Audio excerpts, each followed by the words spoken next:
This show is part of the Deluxe Edition Network. To find the other great shows on the network, head over to the deluxeeditionnetwork.com.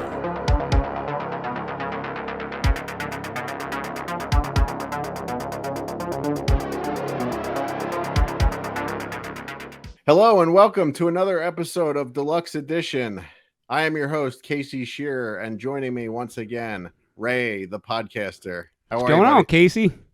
Hey, not much, man. Hey, we just recorded one hell of an episode with Bo Svenson. Bo's from movies such as Delta Force, Heartbreak Ridge. What was the one you mentioned with him? Wizards and Wizards of the Lost Kingdom. Yeah, Wizards of the Lost Kingdom. He was Buford Pusser in Walking Tall 2 and 3, and then also the series. You've all seen the commercials for the world's most interesting man, the Dos Equis commercials. Well, in my opinion, Bo should be playing that role. Bo, I think, might be the most interesting man in the world. At one point during the interview, he was telling a story about something that he was doing, and my hands were sweating that bad. I was like, holy shit, this guy's fucking crazy. Yeah, he's got stories upon stories. We could have talked to him for probably 3 or 4 days straight. Yeah, incredible interview. We're not going to talk too long here. We're just going to wrap this intro up and then get into the interview. It's over two hours long, so I'm just going to do the plugs real quick, and then we're going to get you right into the interview. So you can follow us at Deluxe Edition Pod on Instagram and Twitter. We have a website. We're at deluxeedition.show. We have a network, the Deluxe Edition Network, and that can be found at deluxeeditionnetwork.com. And come join our Facebook group. We got a lot going on over there. You can check Ray out. He's at the 10 Cent Beer Night podcast. I got it right this time. Yeah, you nailed it. And anything else? Did I miss anything, Ray? I don't believe so. I think we just need to get this ball rolling. Yeah. All right. We're gonna shoot you right over into the interview right now. So thanks so much. And if you like us, please tell your friends and share this interview around, because this was a good one. I talked to a lot of people, and I've said this in the past, but I think this might be my favorite one. Bo, so many stories, just incredible. I love a guy that when you interview him, you don't even have to say anything at all if you don't want to. Right. Literally, we could have just turned on the mic and just walked away for 2 hours and come back and just stopped it. He was that good. Yeah, he's awesome, man. So thank you so much for watching, and we'll see you next week. We have stuntman Gary Davis next week, so come check us out. All right, see you, folks. Holy shit, it's now? fixed. And can you still hear us? I can hear you fine. You see, what you did is I saw you licked your lips, and that changed everything. Well, fuck, that's great. Now, the dude with a beard is lacking a sense of humor. How do you work with Oh, trust me, he's got a sense of humor, or he couldn't work with me, I guarantee it. Right. Can you? All right, so I have now disconnected you. All right. I'm gonna call the hair and makeup people. Hair, makeup. I got this trick, man. I just put a hat on and say, fuck it. Do what with me? All right, you got us now, Bo. Yeah, but Jesus Christ. You look great, man. Let me go. Yeah. You see, I have a team of ladies I work with, and they're going to give me shit if I... Are you men ready? Yeah. Hell yeah. Finally. Oh, yeah. Chase. Bo, we like to jump around on this show a lot. You look great, by the way, man.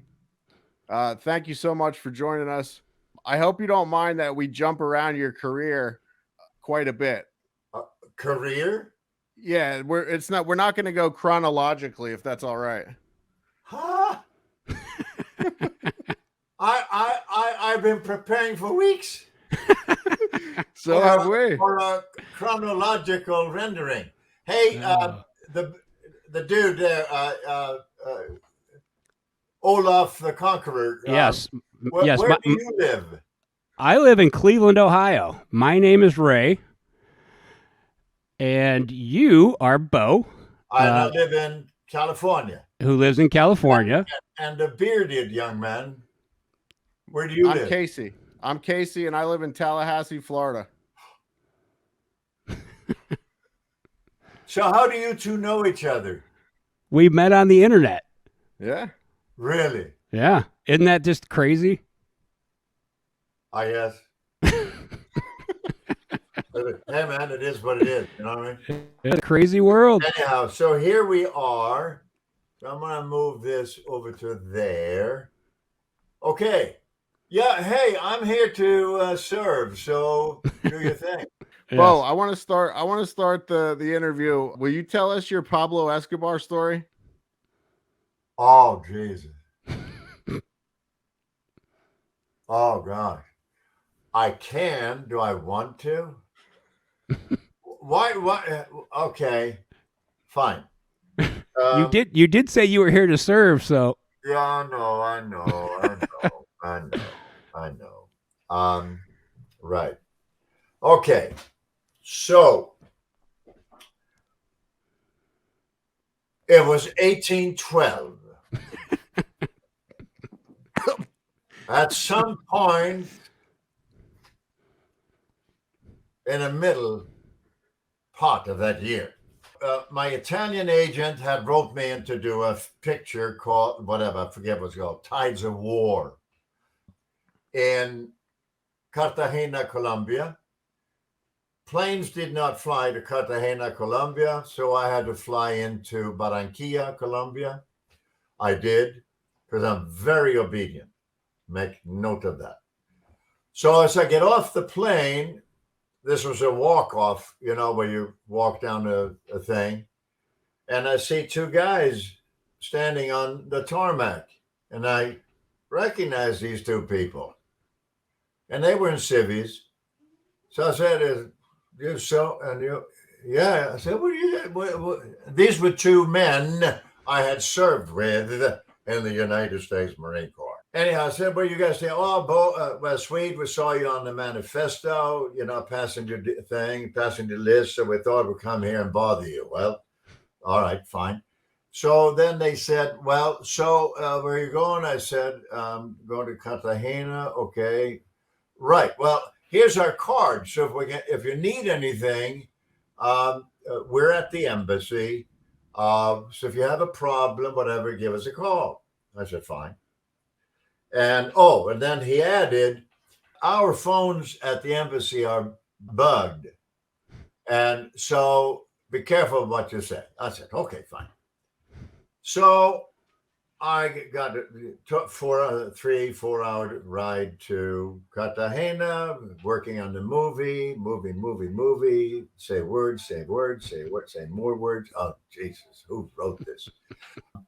And then so Saturday afternoon, I'm sitting in the hotel lobby, bored, and I see this horde of people come in, 16, 18, maybe even 20 guys, sort of short guys, and every one of them had like a athletic bag, heavy athletic bag.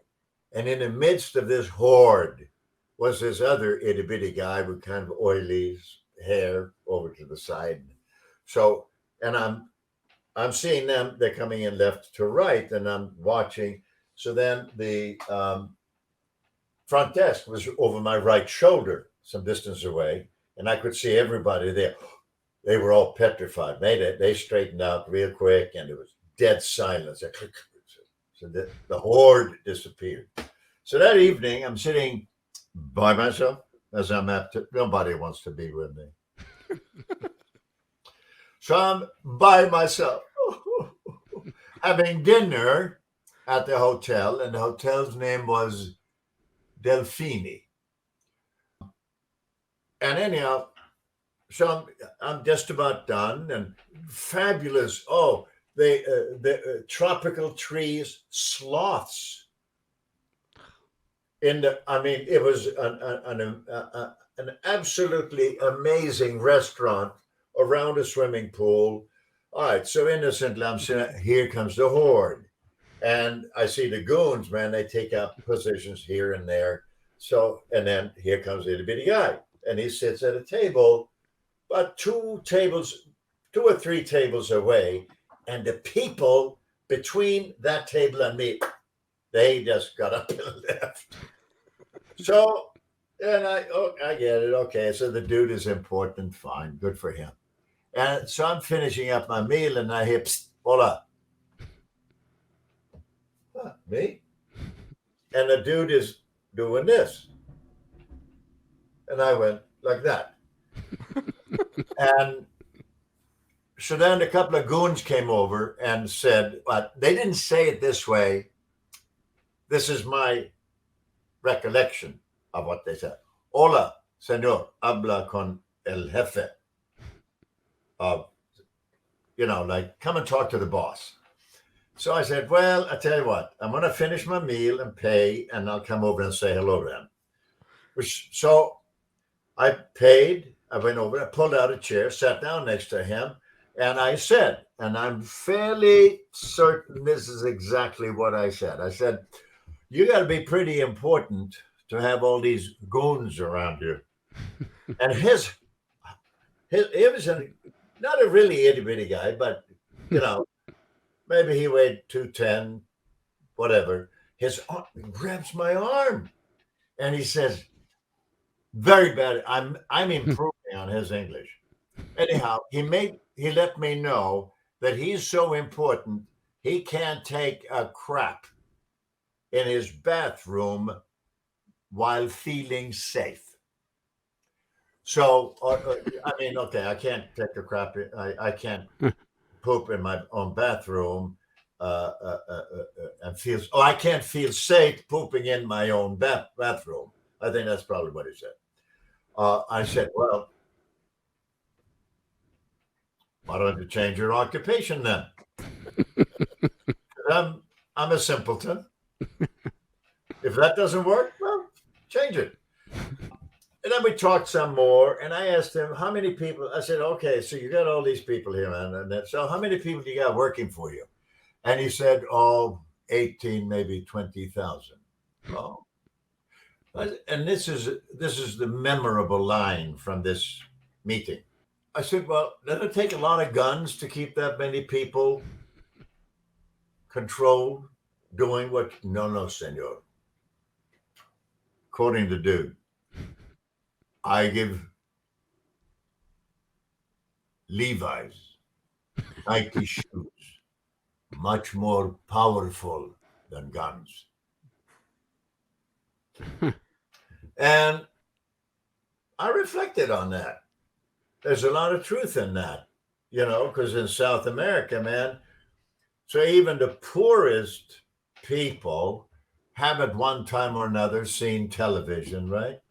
At one time or another, they've seen people on television, whether it's Brad Pitt or whomever, and what do these people wear? Jeans and maybe Nike shoes or whatever, right?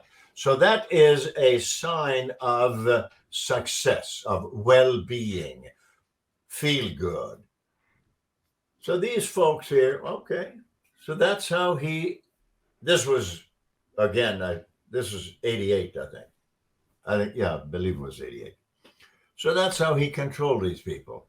So we talked some more, and right.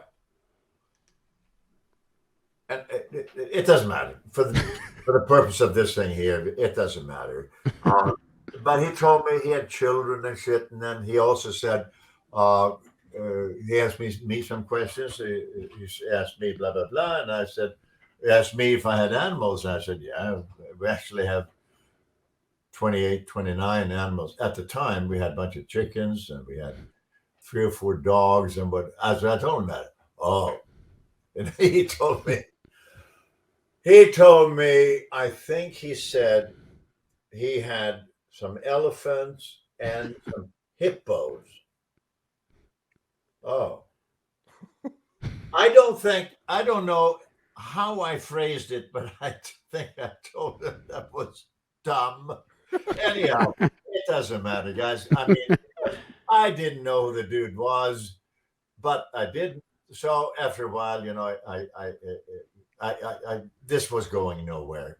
I was done with this. So I went up to my room. So I called the embassy in Barranquilla, some hours away. And okay, so I want to talk to, I can't say the name of the dude, my former Marine buddy. I said, I can't. I said, may I speak with so-and-so? Just a moment. Okay. Blah, blah, blah. Okay. That click, click, click, click, click. Yeah. And then he said, so-and-so here. I said, okay. So I said, listen, this is guy I just had a conversation with. He said, and then he said, I don't want to know where you are. I said, fine. Well, I had this conversation with this guy, and I described him, and I said, who might this guy be? So he then, can I swear on your Oh yeah. program? Oh yeah. Oh We're yeah. not faith-based. No. So he said, so this is my former Marine buddy now. He said, and he was from New York. Listen, I don't know who the fuck you are, but don't ever call here again. You got that? Don't ever fucking call here again. Bang. Hung up on me. That hurt my feelings. Because it's now 1:00 in the morning.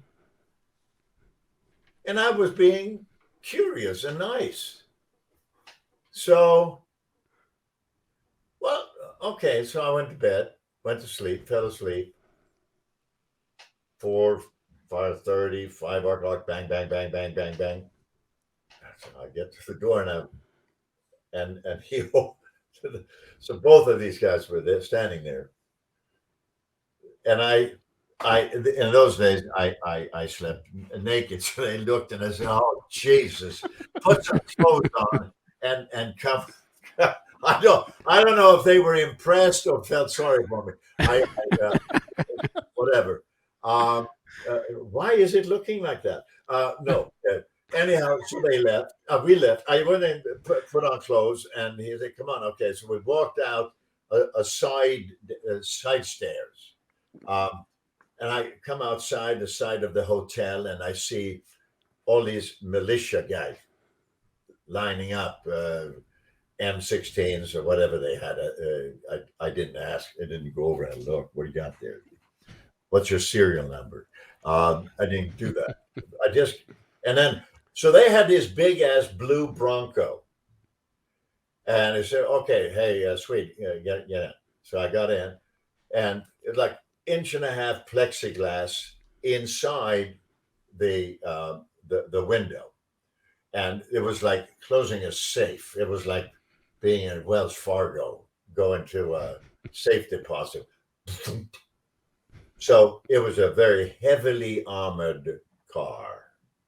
Anyhow, so we drove off, and I said, "So what's going on?" Oh, well, see, the dude, whatever. He's like one of the most wanted men in the world. And then he said, his name is Pablo Escobar.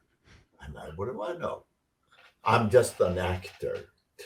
So what do I know? I didn't know anything about that. And so I said, so if he's that heavy, oh yeah, he's possibly the richest man in the world at this point.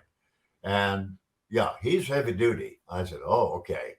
So, being a little selfish, I said, well, so am I in trouble? And they said, oh, no. If he knew you had called us, you'd be dead by now. Okay. So they drove me around Cartagena, and that was it. That was it. But I reflected on that because a year or two or whatever later, I saw in the news the dude. And I don't recall exactly if he was running on rooftops, but a bunch of Colombian militia or cops or whatever, they were on the roof. And then I heard that, okay, so the dude, now, here's a lesson for us.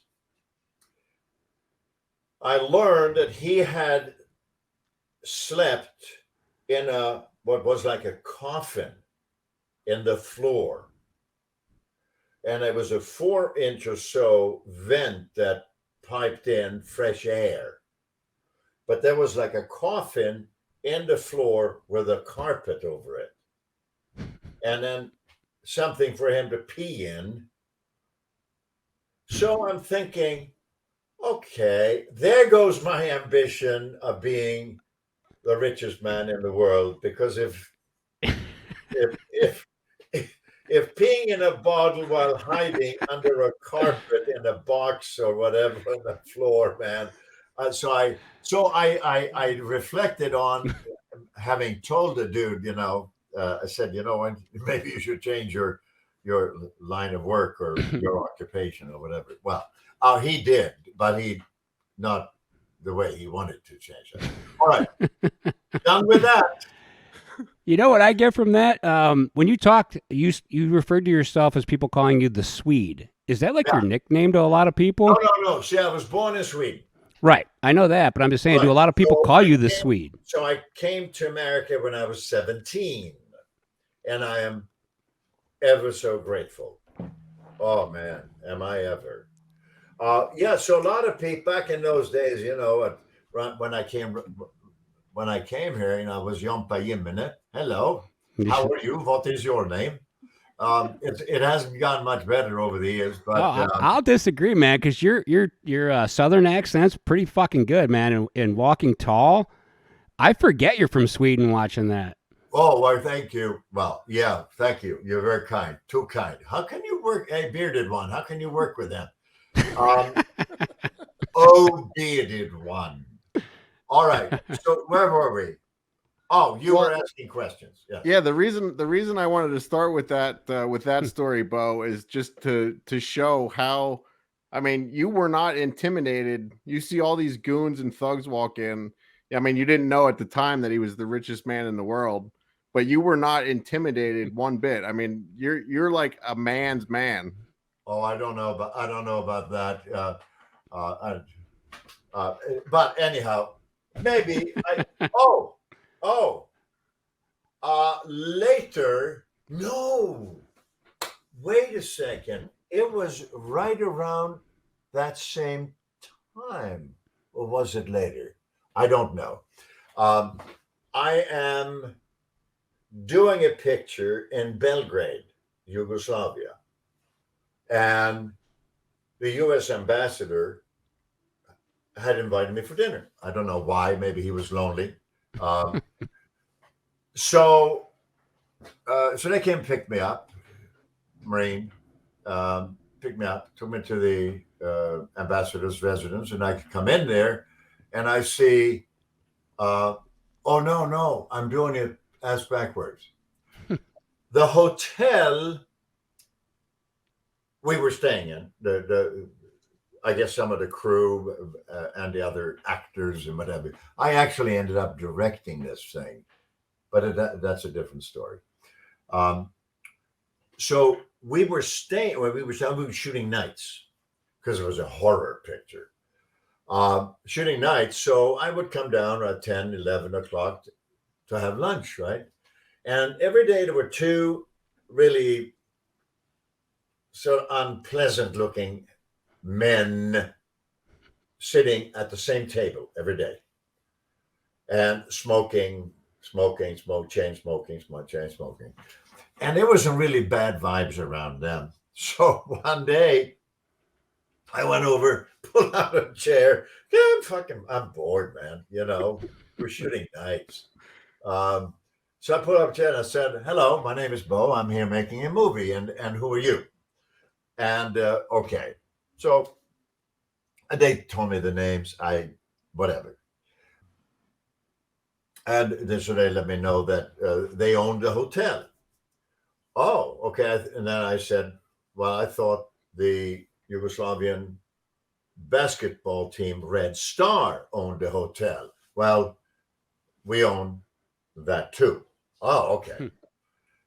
So, and these people, they were just not pleasant, but then I found out, they were very anti-American. Oh, America's a bad thing. And I commented, I said, well, so America can't be that bad because you guys are smoking Marlboros and yada, yada, yada, yada. Anyhow, so then, okay, right around the same time, I had this invitation from the embassy, the ambassador, blah, blah, blah. We went to his house, and I come in there, and they're packing everything. Big boxes, Marines and other people are putting all their stuff in boxes and carrying them away. And I said, and then the ambassador there was a table set up for Din Din, and bingo, he had his chair, I had my, plate and all of that. I'm eating. I said, all this thing going on over here. What's going on there? Oh, well, we're shutting down the embassy. I said, why? Oh, there's going to be a civil war tomorrow. Oh, well, thank you for letting me have this one last meal. And anyhow, really, I said, yeah. Oh, really? Yeah, Yugoslavia is going to be breaking up. And okay, fine. So driving back to the hotel that night, there were APC armored personnel carriers and tanks and shit in the streets and big, trucks, 18-ton trucks with people in, and there's a lot of hustle and bustle and all of that. So I get back to my hotel, and I'm talking to my wife. I said, this place is getting really weird, blah, blah, blah. And as I'm talking to her, I hear this tremendous commotion. So I was on the 6th floor or whatever of this hotel. So I look out, and here was the River Sava was right there. And over it was a bridge. And here came what I learned later were 250,000 people, Serbs, up in arms, So, okay, make a long story short, the two men whose lunch I had interrupted were Slobodan Milosevic and Radovan Karadzic. And that evening, when all those people, that was the beginning of the civil war that ended what we knew then as Yugoslavia. So being in this business, we meet the artist people, and I have met these artist people. Some of the artists, of course, were actors, but also others, and it's amazing, kings and queens and what have you. So, yeah. Being in this business has been interesting. I like how you described that to your wife as something weird's going on when an entire country is about to change hands. Yeah, but I mean, I'm not clairvoyant. I'm fairly smart. But I see this horde of people, and I knew they weren't coming for me. But anyhow, yeah. Oh, here's a story for you. I headlined a movie it was then called Virus. They changed the name. I don't know why. We're filming at the South Pole. Chuck Connors was also in the movie, and Glenn Ford and George Kennedy, but they were not at the South Pole. And Chuck Connors, here's my height. He's really kind of manly, even though he had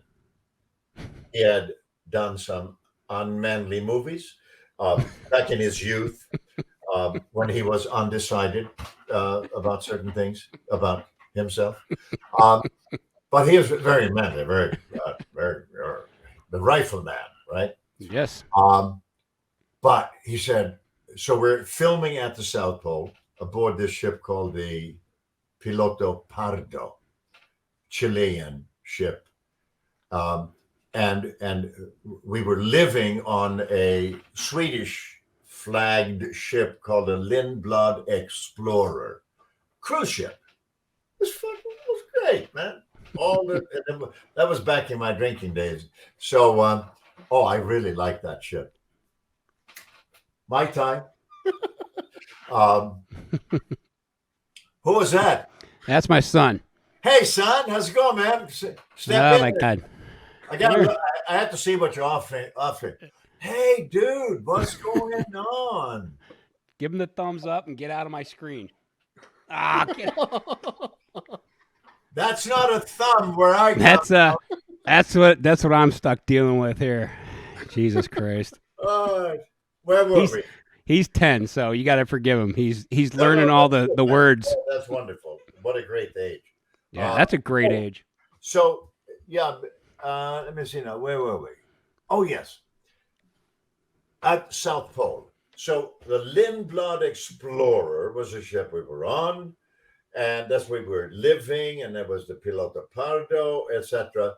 And so on Christmas Eve, so Chuck kept saying, this was now mid-December, I got to get off here. Hey, Bo, I got to get off this damn thing. This thing, we're going to die here. I know this thing's going to sink. It's going to sink, Bo.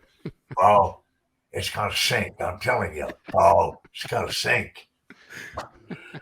All right. So that's the best Chuck Connors I can do.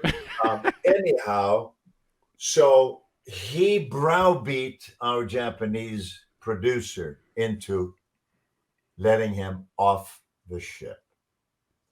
So Chuck got off the ship and got on a ship called the Pilota Pardo, which was a Chilean naval vessel, and off back to South America they went.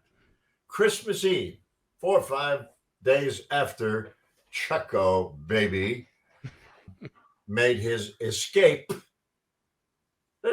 Christmas Eve, 11:26 a.m., December 24. This Lindblad Explorer, manned by a very professional Swedish crew, doing 24 knots.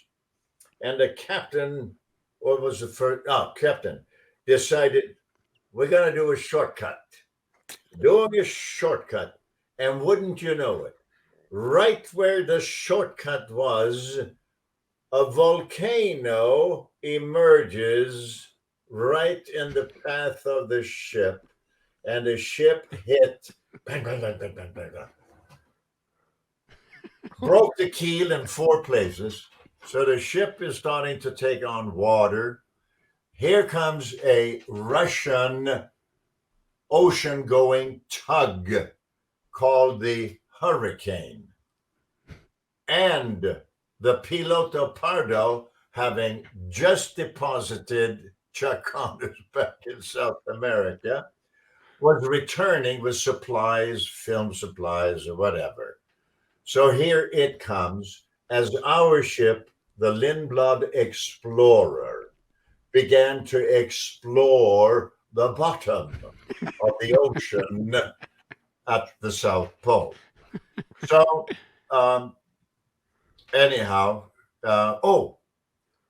so we were 4 people left on the ship because the Russian ship took all the Swedes.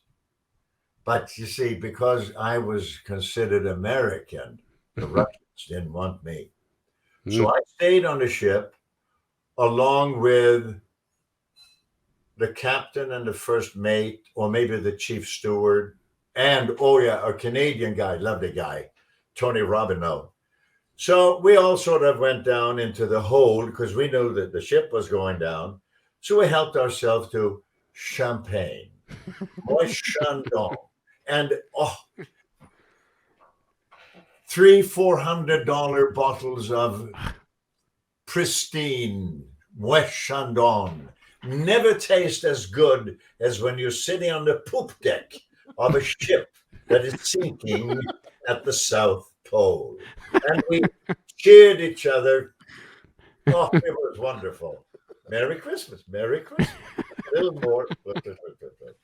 And here comes a submarine called a Simpson.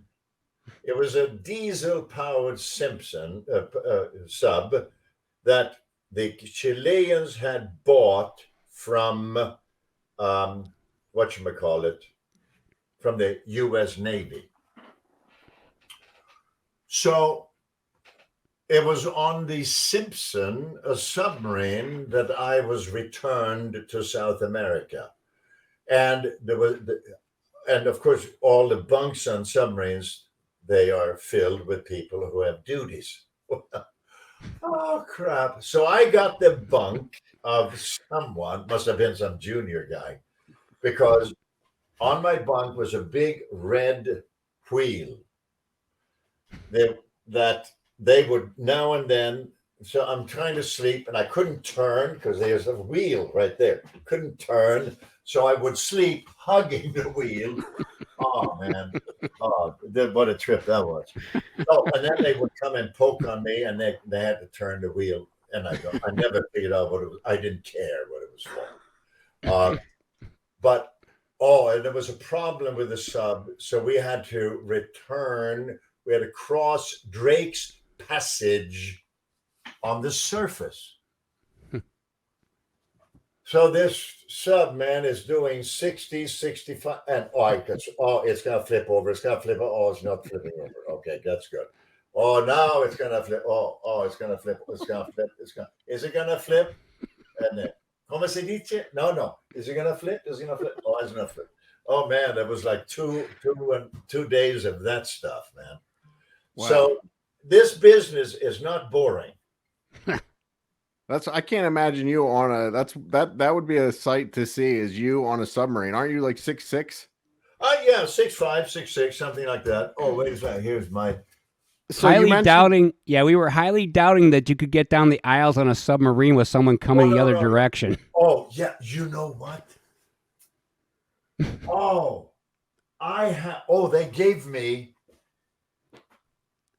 They gave me a little thing.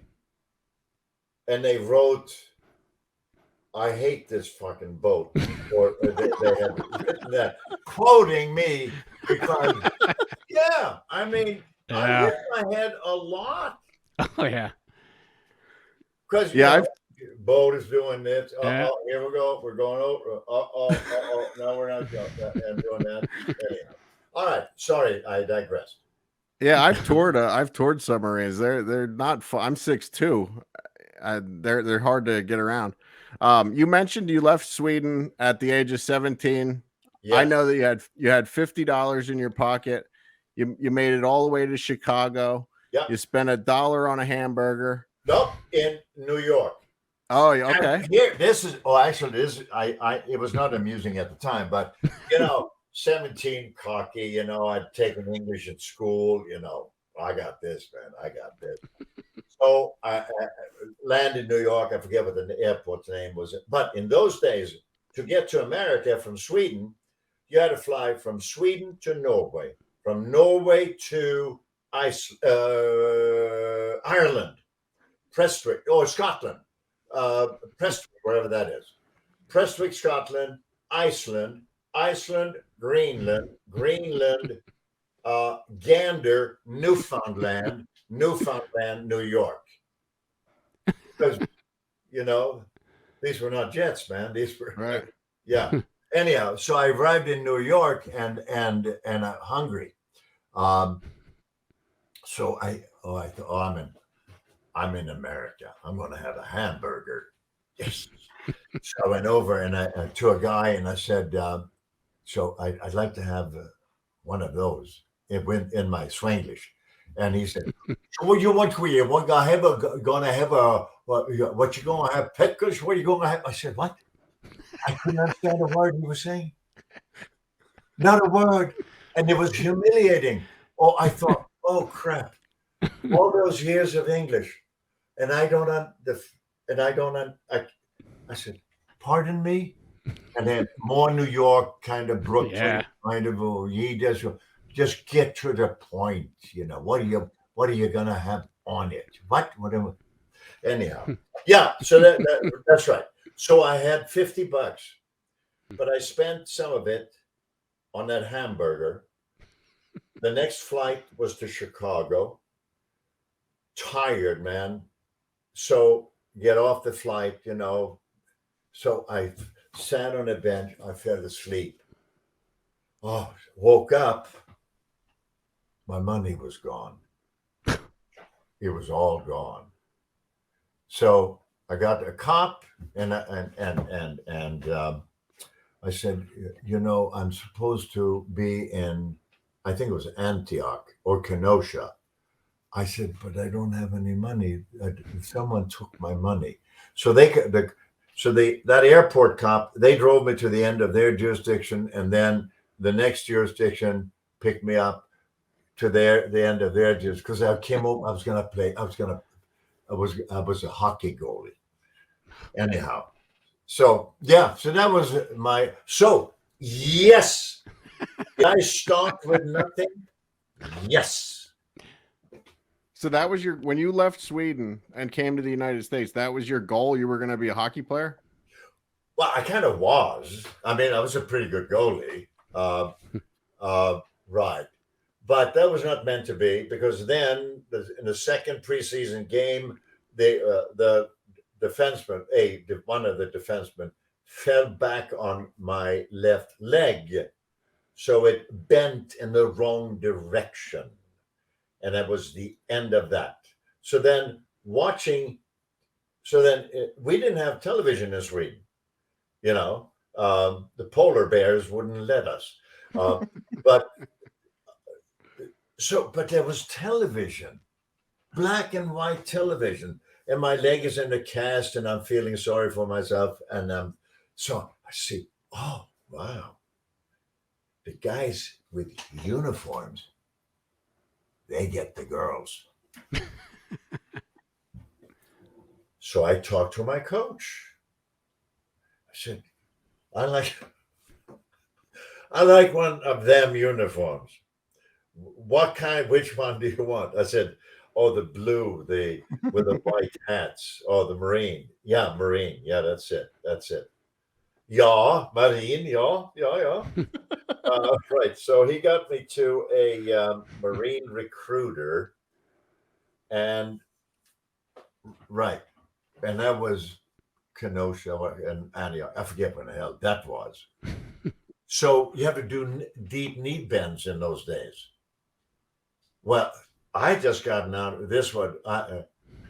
So I broke my knee in September, and this was February, I think. So, right. Anyhow, so I have to do deep knee bends. So I'm doing, and you know, you got 6, 7, 8 guys, recruits standing and doing. Well, I didn't. I passed out. Bang. I couldn't do it. Bang. Passed out. So my coach drove me to Milwaukee to another recruiter situation. And when it was time for the deep knee bends, my coach takes the recruiter and the doctor rather, and he's talking to the doctor. So how long have you been a doctor? Because I only did like I kind of curtsied, you know, like I was a girl. that was as far as I could do it. Anyhow, by the time so I got through the physical. So by the time I arrived at MCRD San Diego, and they discovered, oh, this one, he's got a bad. Oh, this guy. How in the hell did he get through the physical? But then they heard me talk, you know, yum and all. So I was a bit of an anomaly, kind of an amusement. Besides, I was tall, so they figured, oh yeah, no, let's give him. Let's see if we can't get him through boot camp, because, oh yeah, and then we'll put him up front, so he'll be one of the first to go before one of he'll take a bullet for one of us. Oh goddamn, you're a big man. I would not want to see you screaming and running at me. I'll tell you that right now. Well, yeah. Well, anyhow. So there you have it. So that yeah. Well, thank you for your service. I know you can't talk about your time in the Marine Corps, but thank you very much for your service. My dad was in the Marines as well. I actually have my VA card here somewhere. I do. I have my Hmm. right. Where were we? We were just talking about your career. So how? Did we learn anything? Oh yeah. Oh, okay. Good. Absolutely. So was acting anywhere in your? I mean, did you want to? Was that anywhere in your dreams or any? When you came to the States, did you already have the gig as the hockey player? I did. It was a tryout thing, Sure. but it didn't go anywhere because I had a broken leg. Right. Right. So then, In Sweden, my mother was a big band leader. So she had an orchestra. Depending on the gig, it was 12 people, maybe as many as 18. So through her, I had sort of, oh, that's right. One of my first coaches. That's right. That's how that happened too. So one of my first coaches, goalie coaches, right? He said, your legs, man, chicken legs. We got to do something about that. So then, oh, that's right. So I started with ballet. Because ballet, you got to be graceful, man. It's good. You move quick and strong and all of that. So I started with that. And somehow, through my mother, I had gotten to a brilliant guy, Cederhök. Oh, he was fantastic. He wrote skits for cabarets. And so somehow I ended up, he hired me. And I was 14 or so. So I ended up singing and doing skits in this traveling cabaret. So that's the only acting I had done. Right. Okay, moving on. Where were we? Where you want to go? No, acting. Oh, no, God, no. Even to this day, I abhor acting. Oh, yeah. You're pretty good at it, though. Well, it's not acting, man. Yeah. That's not acting. Well, it is if you use the definition of to act is to be. And the greatest actors of all time are the ones who have the courage to be themselves within the given circumstances. You take Jack Nicholson, for instance. Well, Jack is the same guy in everything you see him do. Yeah. And that takes tremendous courage and skill to assimilate yourself into different environments and react honestly. They teach acting. They teach how to act. Yes, okay.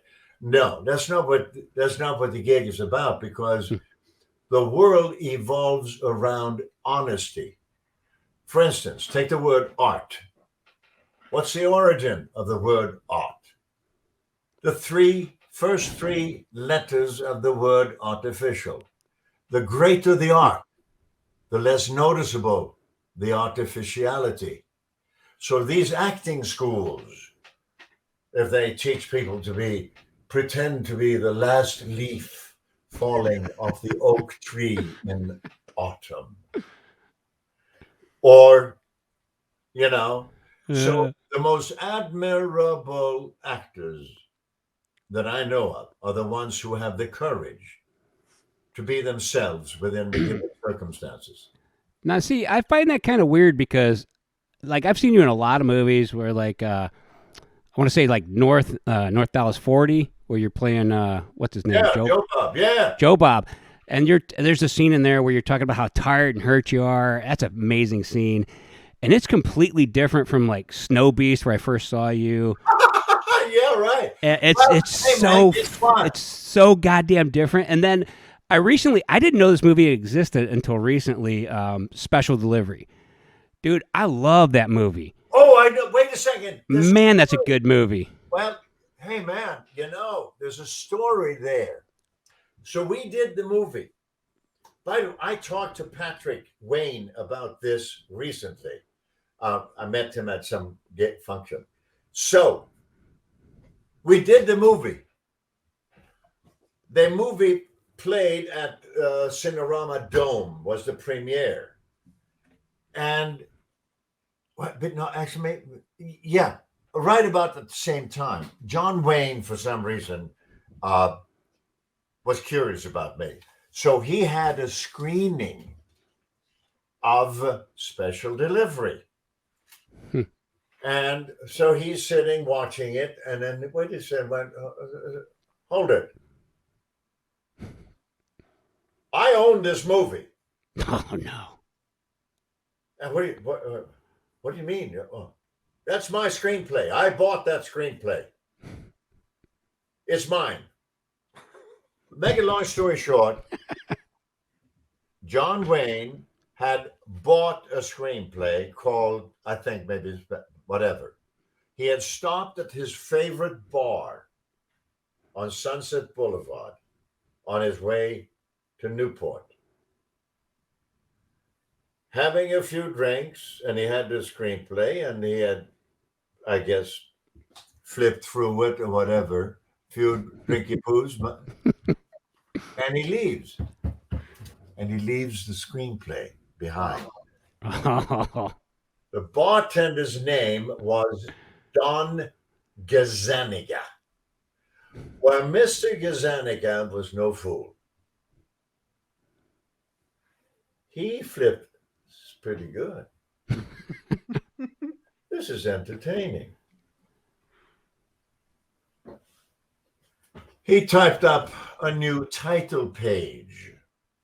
Screenplay by Don Gazzaniga, sold this to Bing Crosby Productions, that hired me to, and of course, got the production going. We made the movie, and bingo, and then John Wayne, so John Wayne stopped the movie from being distributed.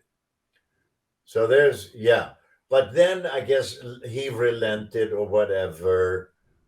Chuck Pratt, who was the CEO of Bing Crosby Productions, I think he and Mr. Wayne were of the same political persuasion, so maybe that. So the film was released to some extent. Right.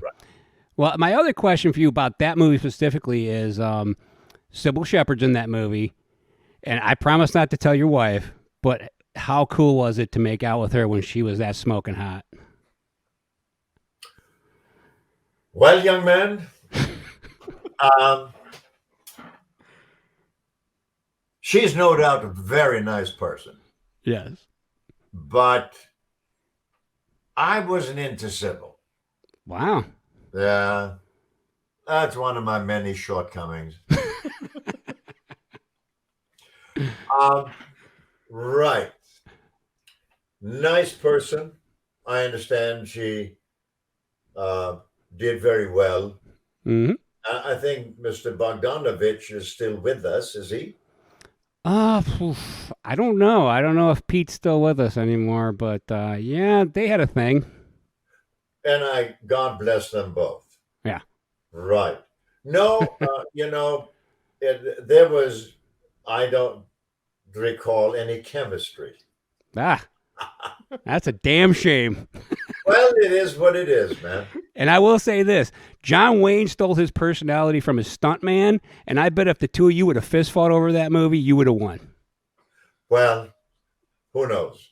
But you know what? Speaking of John Wayne, when he passed away, Paul Monash called my agent, and I was offered $625,000 to portray John Wayne in a motion picture to be called Shooting Star. Wow. I couldn't do it, man. Yeah, I don't blame you. I couldn't do it because I just I couldn't do it. It would not be fair. It would not be the right thing to do. But $625,000 is a lot of money. That is. Yeah. That is a lot of money. Yeah. So I'm an But idiot. what's your integrity worth? Apparently not $625,000. So No, it's not.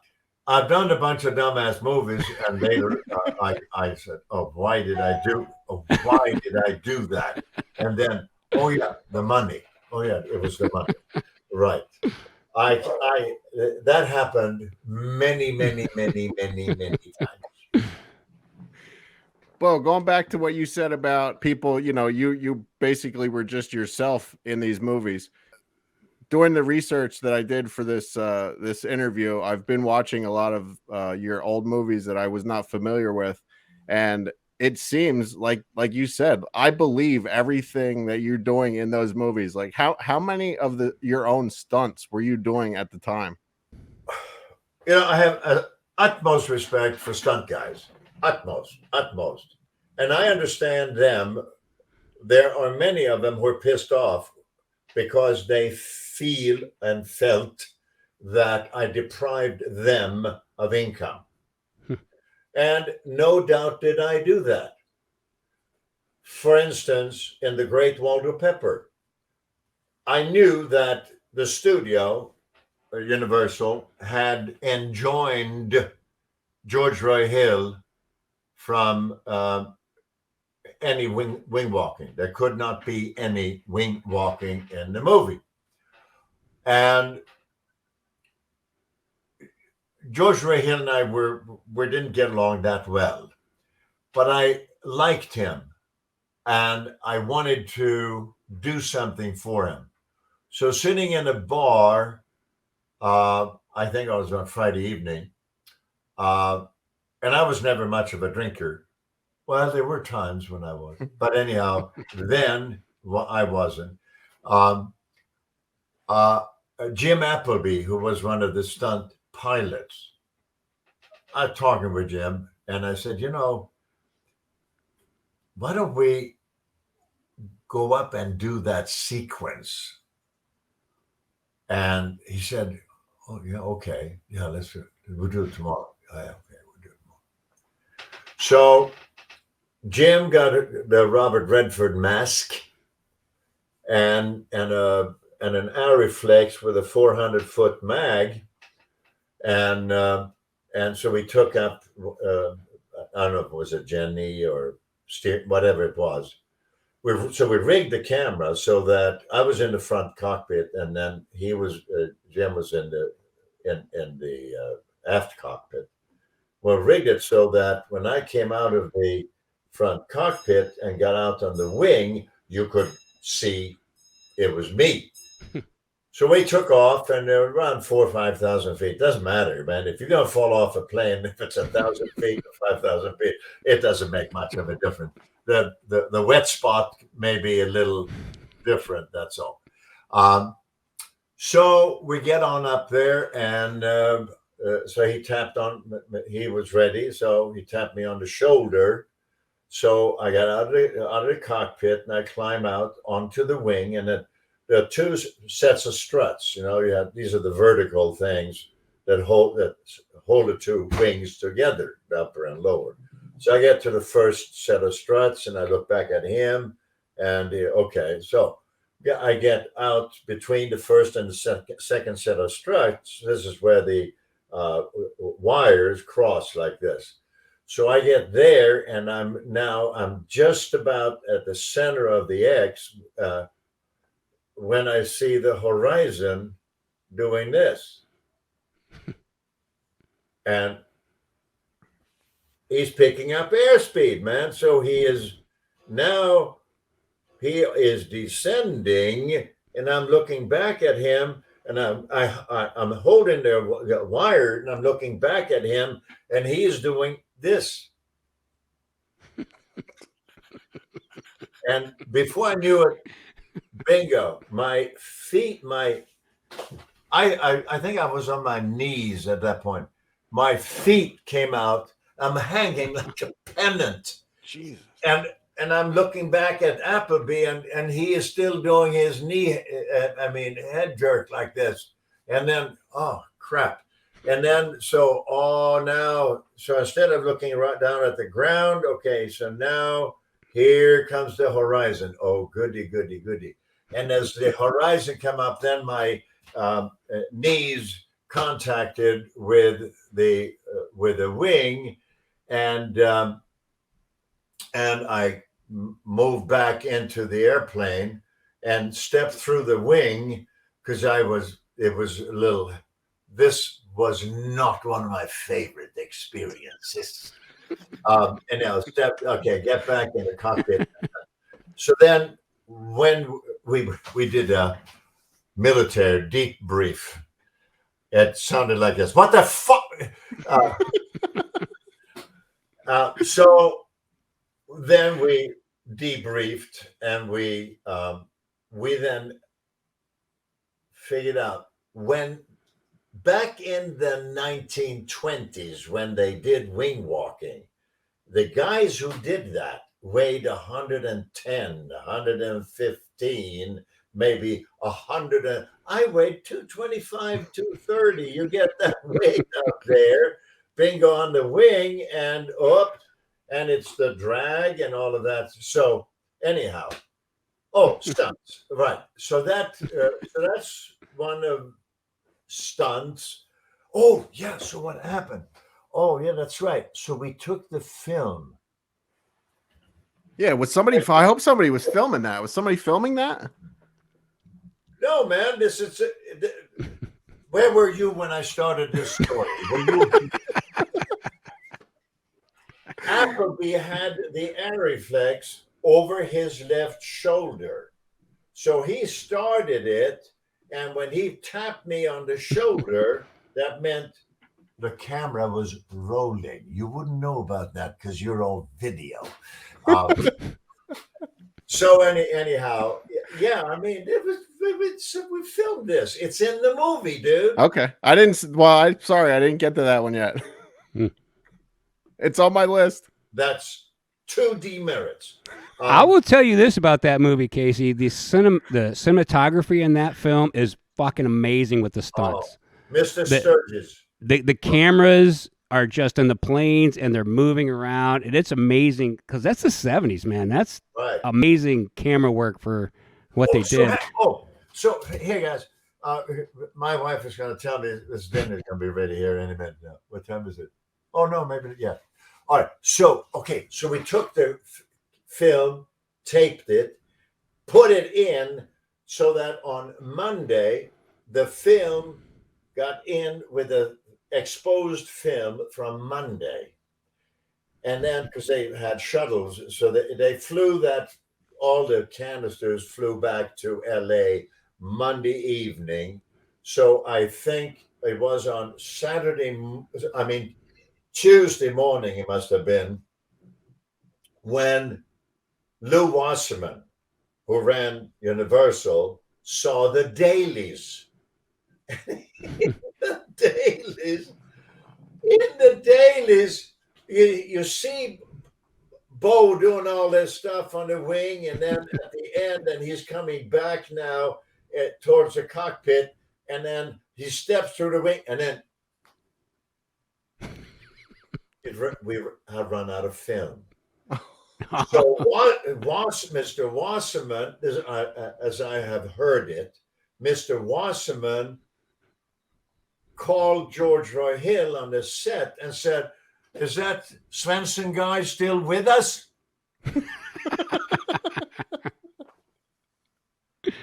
Well, anyhow. So, yeah, that goes back to this thing. And, when it comes to people like myself and stunts, it's ego, man. It's too much testosterone and false pride sometimes, and what have you. And I own up to them. Yes, I absolutely. I did a lot of things shouldn't have done because it deprived a stunt guy of I forget bump. They get a bump because stunt guys are hired by the day, and if they fall down or if they have to do something, they get a bump. Mm-hmm. So I deprived, and it's youth, ego, whatever hubris, whatever you want to call it. Well, I never got paid to do any of the dumb shit I did as a kid, and it still happens. So it is what it is, man. People, hey, dude, how many people confused you with what's his name? What's his name? Which one? One of my favorite singers of all time. Oh God, are you gonna say Rod Stewart or Bryan Adams? No, I get that a lot. I get Billy Idol, I get Vince Neil. I'm sure you get all the same comparisons to any big blonde guy. The Texan? The who? Willie? Our most famous singer from Texas. Willie Nelson? Yeah. Well, I see the comparison, but I don't think I've ever gotten that one. A young Willie? Yeah, no one's ever told me I look like Willie. Oh, well. But I can kind of see it, yeah. Oh, yeah, man. I mean, because he's got a wonderful manhood coupled with great artistry and a great deal of ethos and pathos. I mean, he is, talk about someone who is incredibly autistic, has huge emotional span. I mean, wow. What an admirable man he is. Yeah, I'll take that comparison all day long. Thank you, sir. Oh, okay. Oh, you're right. I love Willie. Yeah, he's fantastic. Do we still have you for a little bit, Bo? Yeah, go ahead. All right, so we have a ton of questions. Today's actually the day that Buford Pusser passed away in a car accident. August 21st, 1974. Right. You famously played Buford in Walking Tall 2 and 3, and then also the TV series. I have a few questions of my own about that. Before we get into, we have a bunch of fan questions also. Is it true? I heard you got a bunch of death threats for playing the role. It's true. On part 2, Walking Tall, arrived in Jackson, Tennessee. I forget, it was a Holiday Inn, maybe a Holiday Inn. Which was the hotel, Howard Johnson or Holiday Inn? Both. Okay. Well, whatever it was. So, yeah, man, I got phone calls. I remember the first one sounded pretty much like this. Mr. Bo, you ought not make a hero out of Buford Pusser. He was not a good man. So we're going to get you. We're going to get you. Click.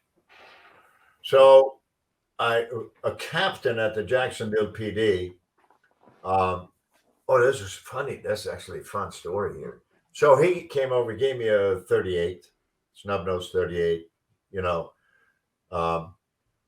right. Oh, gee whiz, I now remember. That's a fun.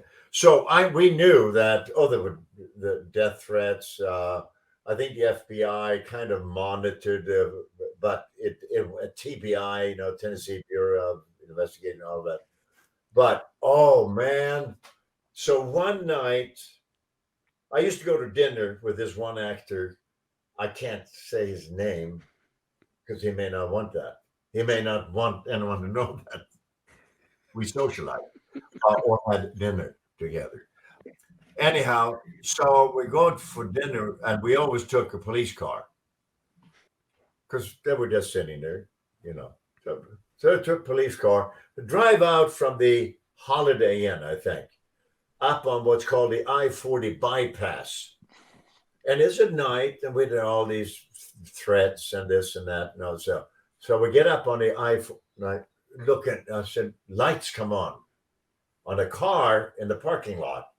And the guy, and I can see it. Oh, he's coming up fast. So I told, he was such a nice man too. I think he might have passed away though. So I said, get down. And I hit it, man. So and these were very powerful police cars. We could do 120 in them.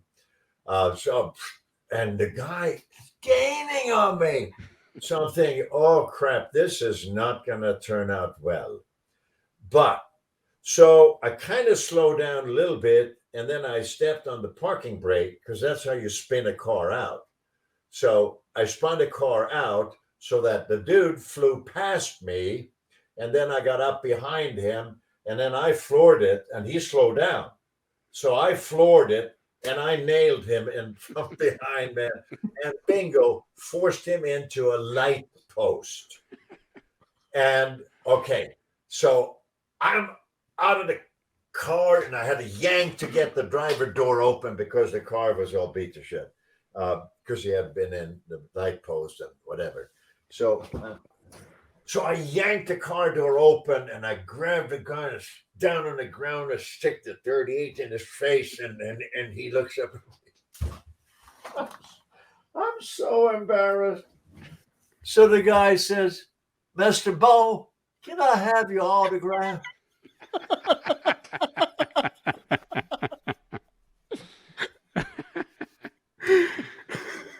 Mr. Bo, can I have your autograph?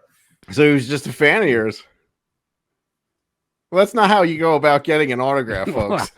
No. Well, I'm going to ask though. No, but he just wanted to catch up, and when we got to our destination, I'm sure he was going to come out and say, "Can I have your autograph?" But he got to say it, but in a different situation. Did he get the autograph? Oh, or not. There you go. So that's the way you get Bo's autograph. Hey man, that thing cost me $8,900. The guy was he was a used car salesman. He worked for a Cadillac dealership in Jackson, and I had to do so. I seem to recall it was $8,900, but I paid for his car. Do you even remember what car that was that was moving so fast to catch you? Well, I think it probably, I don't remember. Man, that's a badass car to catch up with what you were driving. Well, except if it was a Cadillac, it might have been, or I don't know. It could have been, but the kind of car it was of less importance to Bobo. Bobo did not care. Right. Oh yeah. I gave the gun back. I gave the 38 back. Surprised they didn't ask for it back after that. Well, and I don't recall if they asked for it or not, but that captain with the Jackson PD was a very nice man. And, oh yeah, right. Yeah. I felt no, I'm getting into it a little too. Yeah. Yes. Well, back on the Walking Tall series. After part 2, there weren't any plans for a part 3, was there? I have no idea. After part 2, I don't know what I was doing, but I do know one thing. After I had done The Great Walter Pepper, I was on the path to become an actor. Mm-hmm. So doing Walking Tall, so then the people at the major studios, now Bo is doing B movies, even though the Walking Tall things were kind of popular and all of that. And then, so there was, it was part 2 Walking Tall, Special Delivery, Final Chapter. Breaking Point's in there too. Oh, Breaking Point was maybe, yeah. We shot that in Canada. Right. Yeah. Bob. The reason I said that is because I just watched all of these, and at the end of the second one, how old are you? No, nothing. At the end of the second one, they show his death certificate and they announce that he died. That's why I just kind of thought maybe they were cashing in on number 3 after, because I don't think, I mean, if they put his death in the second one and then they brought him back for number 3. So they did. And then Brendan Tartikoff called me in some years later because he had seen the numbers. They had run Final Chapter, or one of my Walking Talls. They had run that as a movie of the week on NBC, and the overnight numbers came in, and they were very impressive.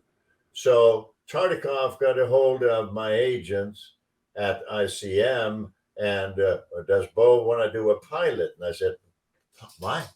Why should I do a pilot? I've played this dude twice. I mean, either you like what I did or you don't.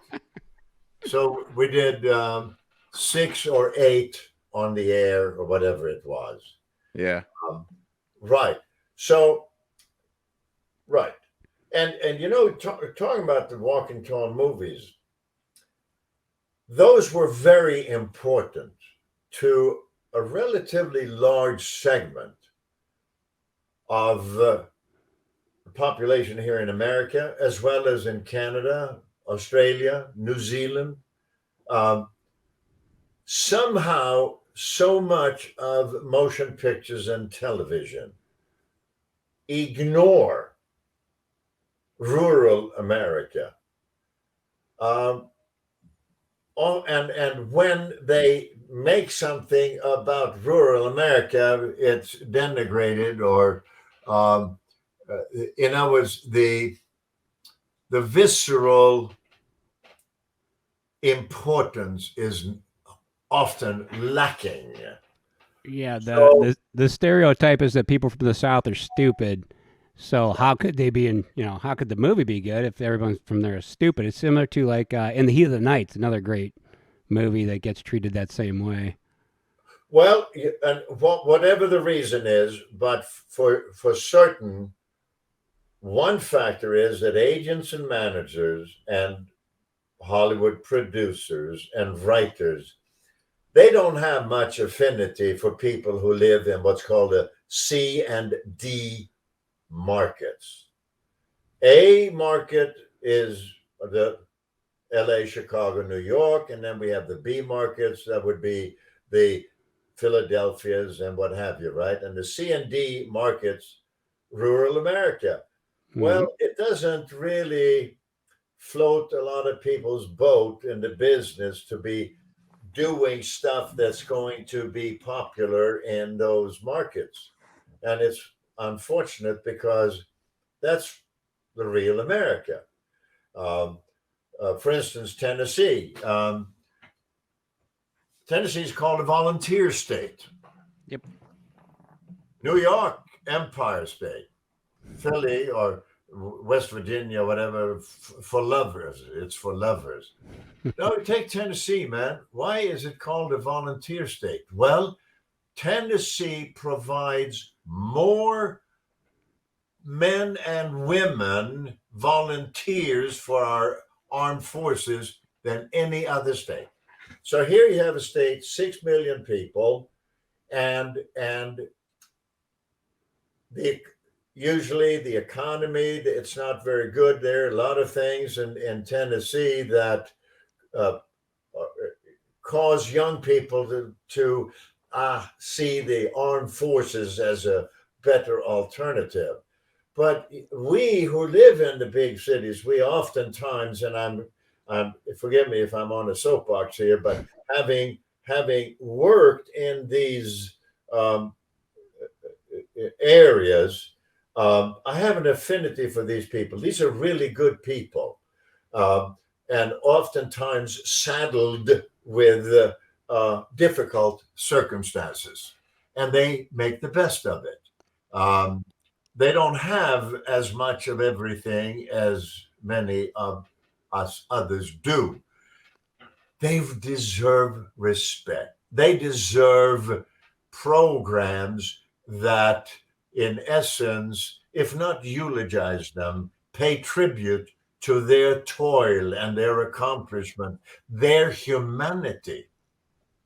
Oh, absolutely. That's where my family's from, Tennessee. I absolutely know what you're talking about. Oh, okay. Well, there you go. And you see, it's more difficult to write for folks in Tennessee or Alabama, Arkansas, and pay respect and be respectful. It's easy to go stereotypical Bubba's and Ellie Mae or whatever it is, you know. Yep. And it's a bit of a shame because there's so much worthwhileness in America outside. Clearly, yes. Sorry, I was on the soapbox there. I'll get off. Hey, that's all right. You can do whatever you want. Oh, We don't okay. care. All right. Okay. Well, there you go. A few more questions about Walking Tall. We have a fan question here from Michael Netherton. He wants to know about your screenplay, Buford Returns. Wow. Well, I can't talk about it. But let's put it this way. My screenplays, if you look on IMDb or whatever, just yesterday, one of my screenplays called The Dream of America is nominated for Best Original Story, Cannes World Film Festival. Nice. Very cool. Congratulations. Thank you. Yeah. So I am really keen on good story and what have you.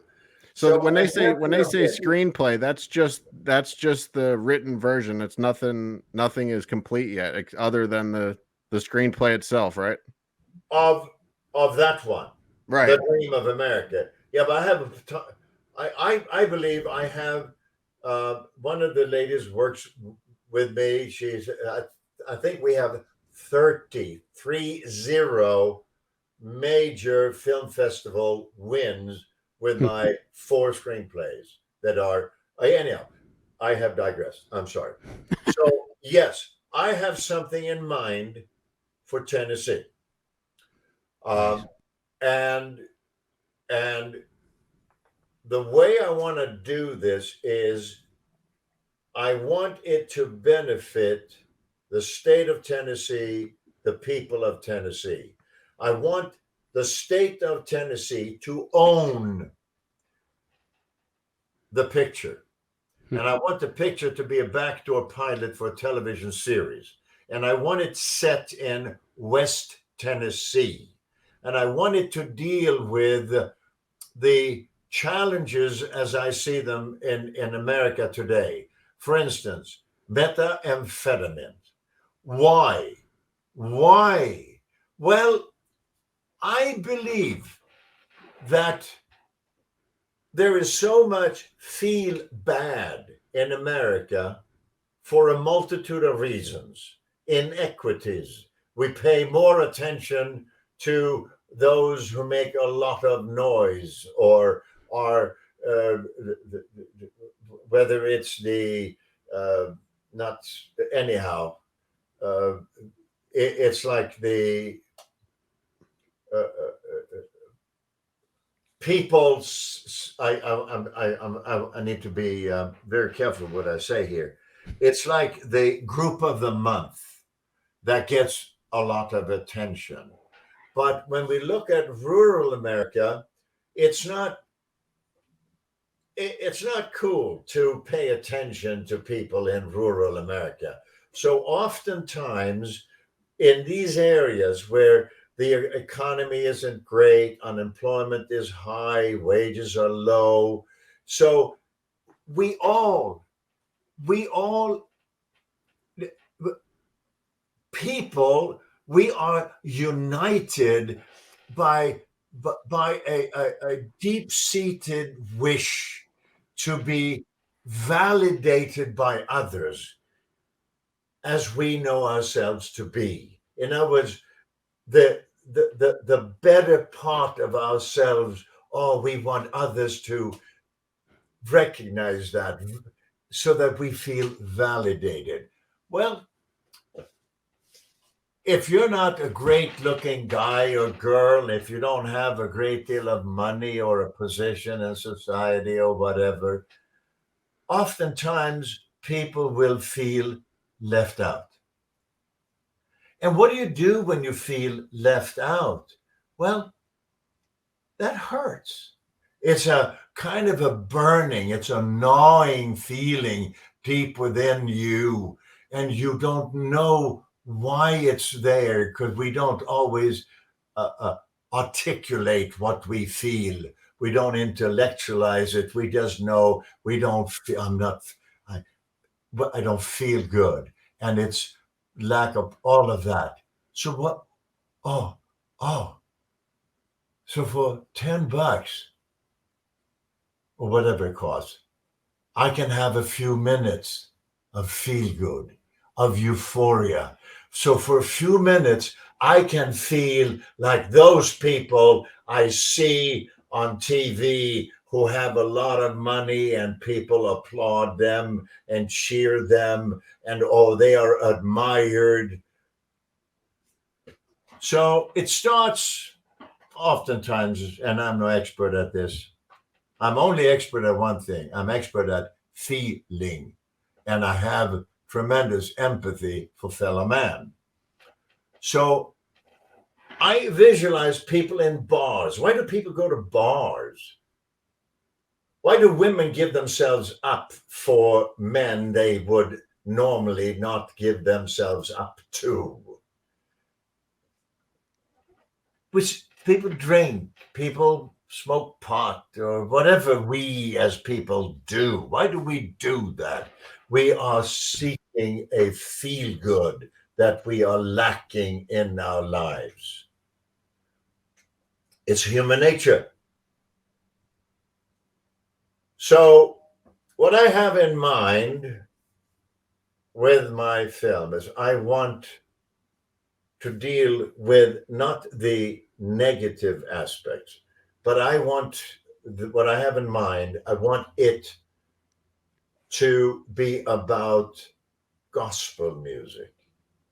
I want to hook into visceral stuff because it is in, you know, you listen, and Elvis, and I spent some time with the man.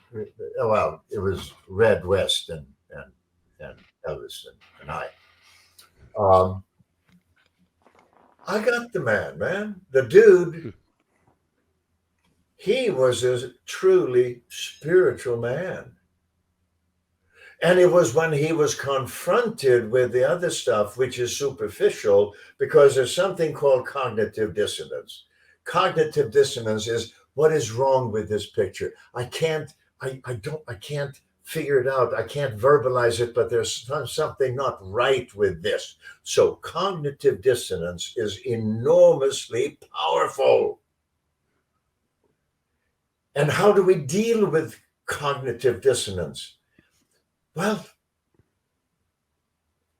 some people do drugs, other people do this. And in Elvis's case, he sought solace in what he knew from his childhood was important to many: gospel, faith-based music. So that was his solace. So he knew when he was taking the B12 shots and doing this and doing that he had to do this in phases. He had to do something before he started, and while he was singing, it was his voice, and he was concerned about acid reflux. It was so many things. I mean, but because he had the people out there, he had to be his best for these people. But when was he him? When was he allowed, or when did he take the chance to be his best for himself? Well, his most powerful vocals have always been his gospel vocals. Yeah. So that's what I want to infuse what I have in mind with gospel. And I'm not a religious guy, man. I don't go to church. Maybe some people will fault me for being spiritual, but I embrace that. I like that. But I don't hail I don't go to any particular. I don't go to church, period, or synagogue, or any of that. I just have a reverence for life. I have a reverence for fellow man, individual man. Fantastic. I mean, what a journey, guys, what a journey we are on. And we lose sight. Well, we lose sight of it. We denigrate fellow man because they dress or how they talk or whatever. But hey, man, we're all part of the same journey. Right. Right. That's powerful stuff. Oh. Yeah, I've never been a church guy or, church goer either. I'm more like you, a spiritual person. I feel like I don't need a higher power or, a church to tell me that I'm a good person. Like I'm with you. Like I care about my fellow man. I don't need, church to tell me how to do that. Right. And okay, so I mean we can take that even a step further. We have 10 commandments. Why do we have 10 commandments? Why don't we have 15 commandments? Why do we need a commandment? Why can't we just listen to our inner voice when something doesn't feel right? Don't do it. Right. It's not that difficult. Yeah, we shouldn't need a tablet that says "Don't kill people." No. I think that's pretty self-explanatory. It pretty much is, So my P here is so we got all these organized religions. Why are they there? Are they there to serve mankind, or are they there to serve an institution? Aha. So now, now we're entering into, so we have these people who go to church on Sunday and they sin all week long. Right. And then they go back to church on Sunday. Oh, much better now. Oh yeah. Okay. Cool, man. Thank you. Got it. Okay. And then so now and Monday back to screwing people. I mean, really. We have forgotten to listen to our inner voice. We have forgotten, if it feels good, do it. If it doesn't feel good, don't do it. Yeah. I mean, really, I don't know if we can work that into commandments or not. Well, we could just carve that on a rock, and that takes care of it. Right. Anyhow. Talking about Elvis, I just watched North Dallas 40 the other day, and I watched it today. I didn't realize that your co-star in that, Mac Davis, he actually wrote a few songs for Elvis. Oh, Mac is. Wait a second. I think he passed away. Did he? I'm not sure. We can look. I can look it up quick. Mac is. I hope he is of an enormous talent. 2020, he passed away. Yeah. Oh, did he pass? Yep.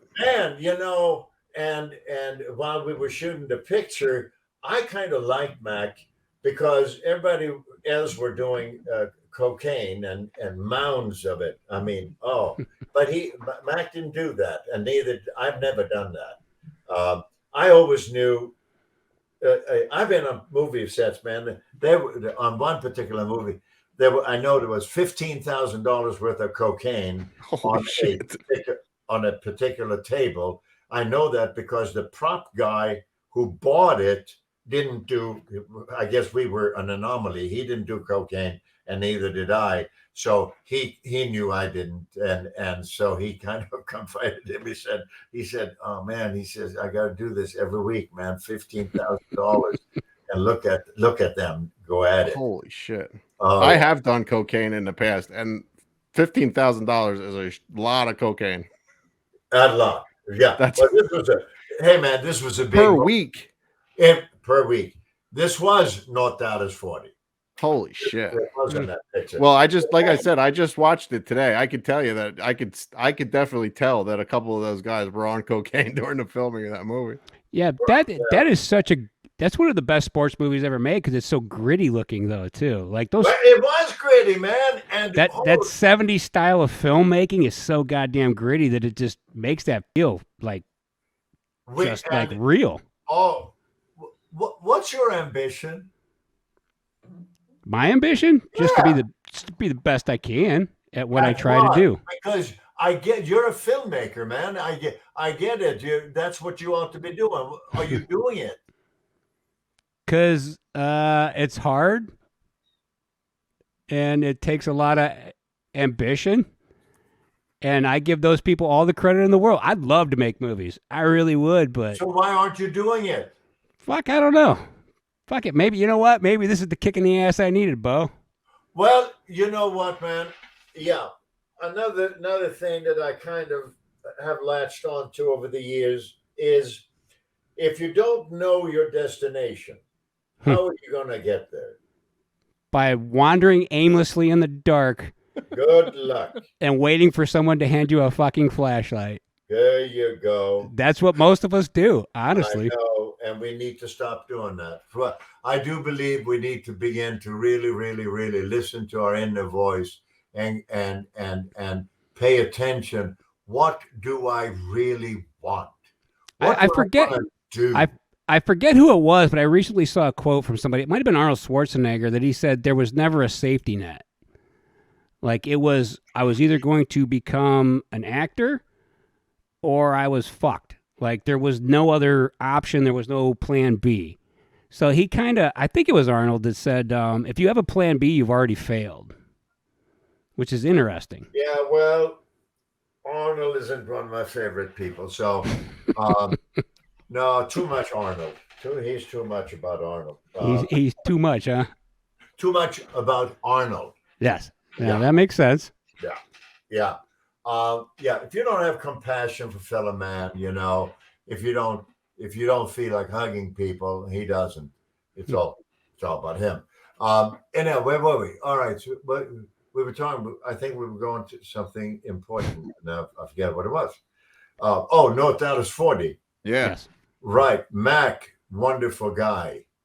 He wrote this.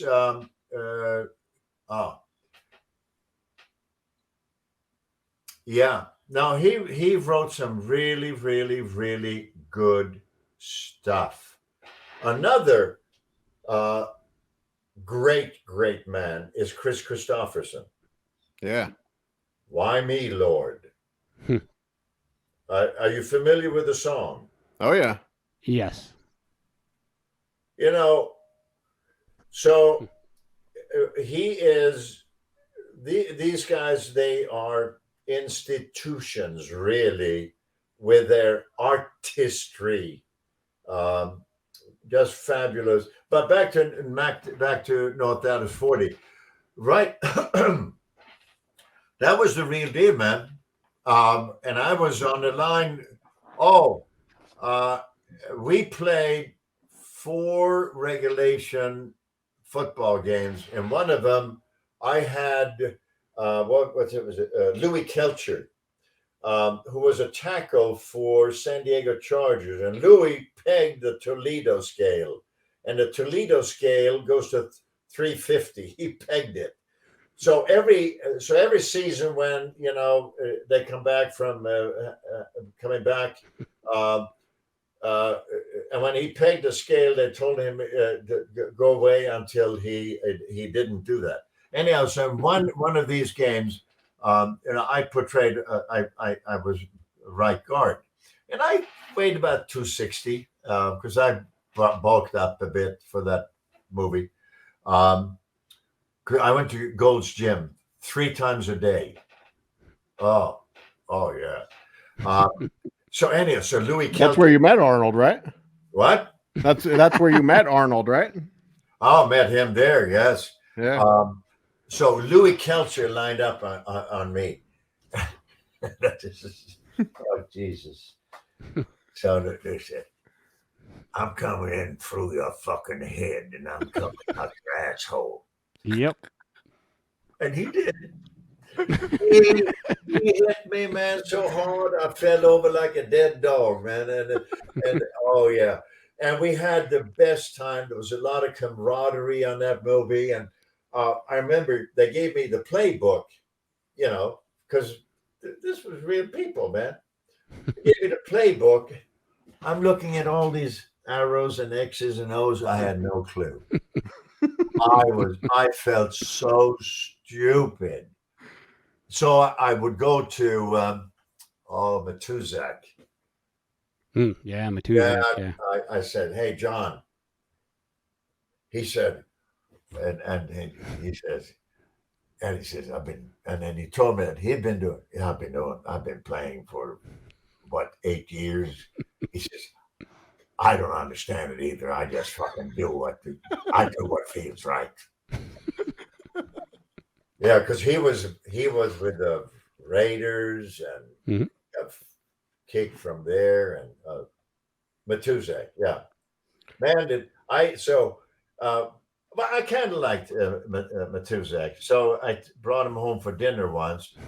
And Matuzak, he was 6'9", weighed 320, 325, whatever.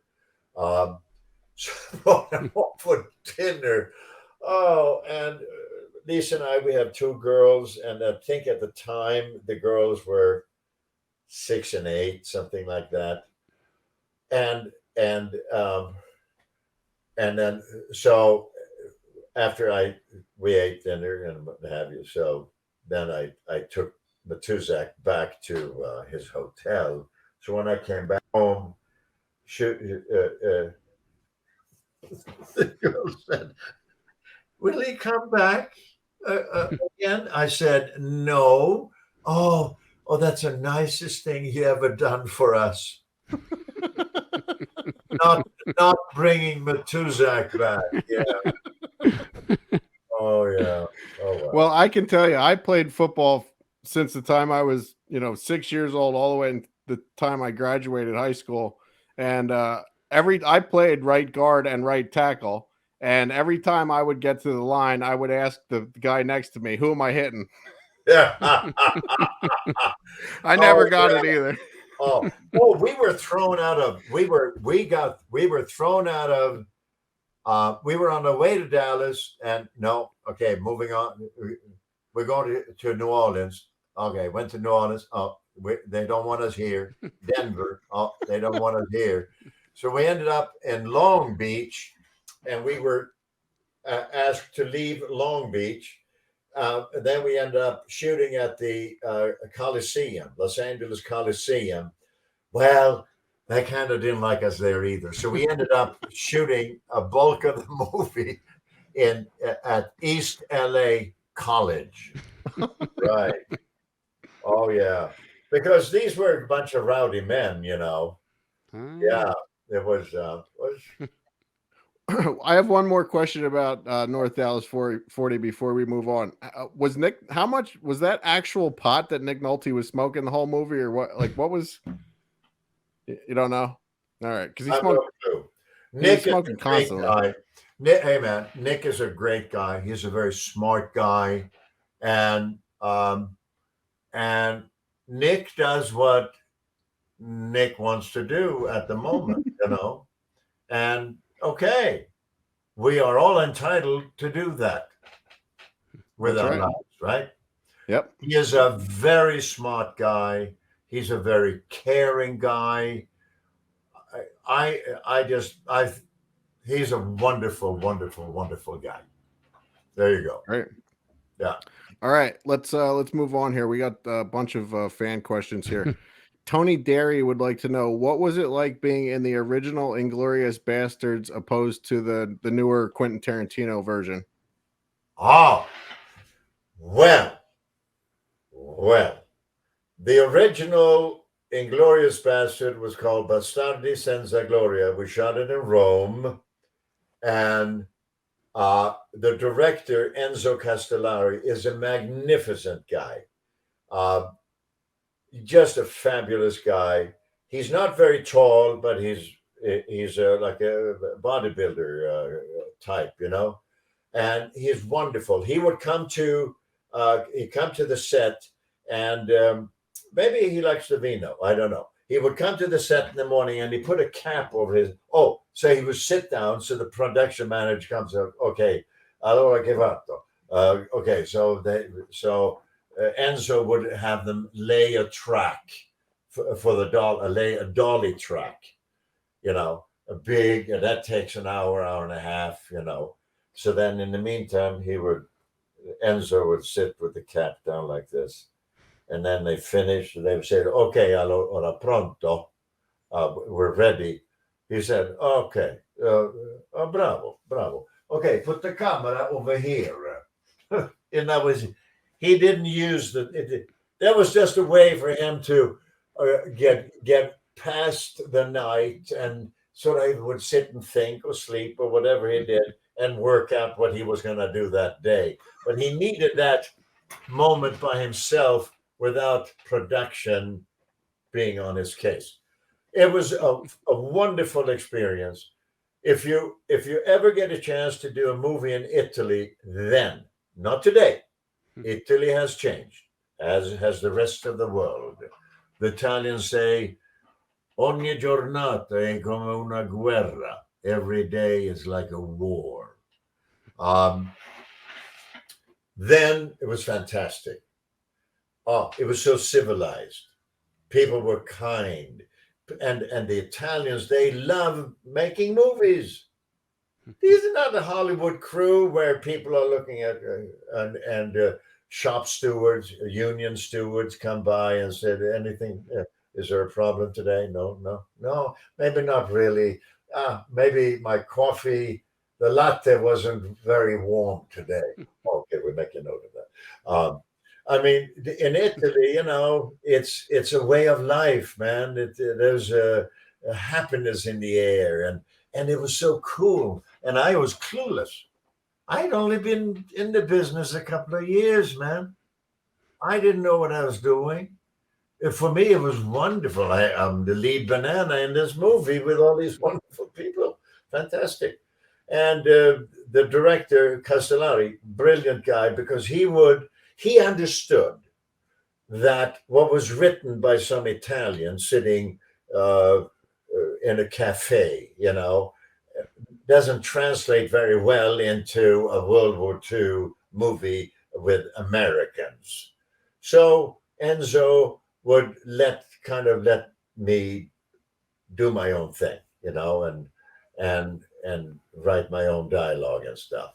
I mean, and which is the mark of a brilliant director. Ted Kotcheff, who directed North Dallas 40, we would come on the set and we would look at the set, okay, and he said, all right, you know the scene, show me what you want to do. So then we would do the scene as felt good for us. He said, okay, maybe not so much of this and whatever, right? So great directors understand that the greatness comes from the actors, because the actors are highly sensitive to the truth. And oftentimes screenplays don't reflect the truth of the moment or the truth of humanity or the truth of the relationship, because when the person wrote the screenplay, these were cardboard figures, a man or a woman, cardboard, and they're talking. But then now you get a male actor, you get a woman and a female actor, and bingo. Now that chemistry, woo, shit, it changes things. Mm-hmm. And if you're not smart to appreciate that, go with that, because that's better than what was on the paper. What's on the paper is one-dimensional. What these people are bringing, oh, this is wonderful. This is three-dimensional. I like this. You know what I mean? So Castellari understood that. Now, the original Inglourious Basterds, it was not great art, but it was as honest a depiction as possible of these human beings being in that situation at that time, meaning we're recreating World War II, right? Mm-hmm. So for me, it was a magnificent experience, largely because of Castellari, but also because for lunch, we got 2 bottles of wine. And little bento, little box of food, man. And whatever it was, but there was a bottle of red wine and a bottle of white wine. Yes.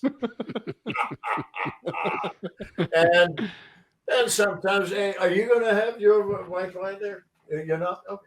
I'll get it. Going back to what you said about the director, wanting you to play it your way, or say, asking for your advice on how to play it. Yeah. I heard Matthew Modine tell a story one time where he said he was trying to get a hold of this director for days on a movie that he was on, and he would go to him and say, I really want to talk to you about this scene. Okay, sure, we'll get to it. We'll talk about it. The next day he would do the same thing, oh, sure. And then it came time to shoot the scene, and he said, hey, we never got around to talking about the scene and how you wanted to play it. And the director said, if you don't know how to play this scene by now, maybe you shouldn't be in my movie. Yeah. And first off, and this is a very important, I feel, fact. We become artists because of a deep-seated need to be validated as the persons we know ourselves to be. So when we are put in a situation where we're not allowed to be because we have some director, when we can't be what follow our inner voice, if we can't assimilate into that situation honestly, then the result is less than great art. So the better directors are the ones who allow it to happen and then shape it. Then, and so then it's also insieme, is in the Italian, insieme, togetherness. It's togetherness. In other words, you get a whole bunch of artists together and they bring their artistry together and it blends. Magic. But if any one of those got to do it his way, or if, they superimpose their ego or whatever into that environment, bingo, then the magic is gone. Then you end up with nothing but mechanics. Yeah. Well, touching more on Inglourious Bastards, that you worked with Fred Williamson on that movie. Yeah, and I couldn't find a number on how many movies that you've been in together, but it's been a lot. I think half a dozen. And the reason for that is Fred's a very smart guy. And Fred understood that I brought some value, I think financial value, to his movies. He made a bunch of small direct-to-VHS kind of movies, and I was a fool. Yeah, I was a fool, man. So the dude would pay me 25 or 50 grand to do a film, and I show up for a few days, Chicago or Dallas, wherever it was, and because I kind of like Fred, but. Right. And I like him because he's an entrepreneur. Fred is all about Fred, but I kind of admire that too. Why be shy in this life? Why not be who we are? And if we aren't particularly nice people, but we are dynamic and we create things, fine, cool, man. Okay, I'll get on that trip because the end result is that there's a piece of film that others will enjoy. So how we get there sometimes, it's not so important. let's just get there, guys, and let's have as good a feel good experience as possible. So yeah, so I worked with Fred 5, maybe 6, I don't know how many times. Oh, I have a story. Oh, so we love stories. Oh, Yeah. So Too Tall Jones. So Ed Too Tall Jones. What? Wasn't his name Ed Too Tall Jones, right? Yeah. I only know him as Too Tall. Okay. So I'm doing a picture with Fred Williamson in Dallas. Oh, that's when I met Nicole Smith. Oh gosh, Jesus. So I'm doing this picture with Fred, and Too Tall shows up.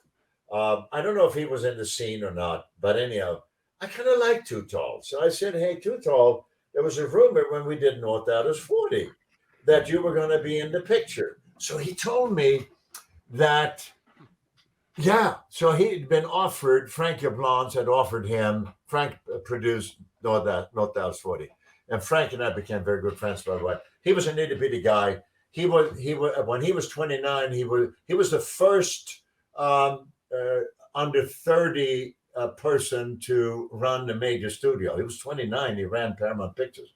So, so when we did the team shot for North Dallas 40, Frank sat on my lap, and he honored me by doing that. I love Frank. So anyhow, so I knew that Too Tall was supposed to be in North Dallas 40, but he didn't show up. And some people said, "Why? How come Too Tall supposed to be here?" You know, Bubba Franz, who was a very fine player with the Rams, said, "Well, Too Tall won't be here. We're Too Tall." Well, so then I'm working with Too Tall. Too Tall, I think he played a cop or whatever. I said, "Hey, Too Tall, man, how come you didn't show up for North Dallas 40?" So he said, well, it was not that he looked around like this, but it was like, he said, because we were in Dallas. He said, well, you see, and so Too Tall told me that he has a chain of stereo stores in Dallas. And so Tex Schramm had called him in. I think it was Tex Schramm. And said, Too Tall, do you like it? Because we did the picture in off season, right? So Too Tall, do you like it here with us in our cowboy family? Oh, yes, sir. And, oh, you do? Yes, sir. And I understand you have a business here. Yes, sir. It's stereo. We have a bunch of. Oh, really? And you like your business? Yes, sir. Well, there's a rumor that you were considering appearing in a movie called North Dallas 40, which is making a mockery of our team. So, Too Tall, you're not really going to appear in that movie, are you? And Too Tall did not appear in that movie. So anyhow, that was an anecdote because Too Tall was in a scene with me in one of the Fred Williamson movies. Yes. Cool. All right, moving on. We have a few more fan questions. Ray Brower would like to know: do you have any good Chuck Norris stories from Delta Force? Not really. No. Chuck, I'm a bit of a martial artist. I have a 5th degree black belt in judo. I mean, the real deal. I actually do. A lot of people in Hollywood claim to be a black belt in this black. I actually am. Have that. Oh yeah. If you hang on for a minute, I'll show you some hardware. I've never shown this to anyone. I have them here because of my grandson. he likes these things. So yeah. So these are medals I have won. USA Judo. I did right. Oh, USA silver, gold, whatever. So I have this. Yeah. This sounds like it could be a cowbell, man. That Right. that was actually going to be one of my questions. Has to do with judo, your background in judo. Well, where I was going with this, and I got distracted because of the cowbells. Right. So Chuck Norris undoubtedly is a very, very fine martial artist. Indeed. Very fine, very accomplished. And he's done a great job commercializing his martial art skills. Bravo, congratulations, Chuck. And he did a fine job, but did a bunch of movies and whatever. But you see, the difference here, man, it's like I got into judo when I was in Japan in 1960. That was 5 years after the occupation of Japan was officially over. And I had a Japanese girlfriend. I was a Marine at the time. I was with the PMO, Provost Marshal Office, for a while there. So I got into judo, and there were a lot of places where were off limits. Gaijin, round eyes Marines, we couldn't be in certain areas. Once I had a couple of drinks and I had my girlfriend with me, and so a couple of MPs. And I was wearing a yukata, which is a Japanese robe. And a little happy. And after that, Marine haircut, white sidewalls, the whole bit. And then the two MPs came over. Hey, Marine, you understand this area is off limits? So I responded in Swedish. Ja, men för herrans namn, det kan ju, vadå, jag förstår ingenting alls. And I said, what the fuck? I said, I don't understand. I am from Sweden. But I mean, my Marine Corps haircut, I mean, it was ludicrous. Anyhow, so being in Japan at that time period, I developed a reverence for Japanese life, the respect they have for each other, the respect they have for something as simple as a cup of tea, and all of that culture. Wow. So my martial arts, I developed a respect for the culture of the martial arts and what have you.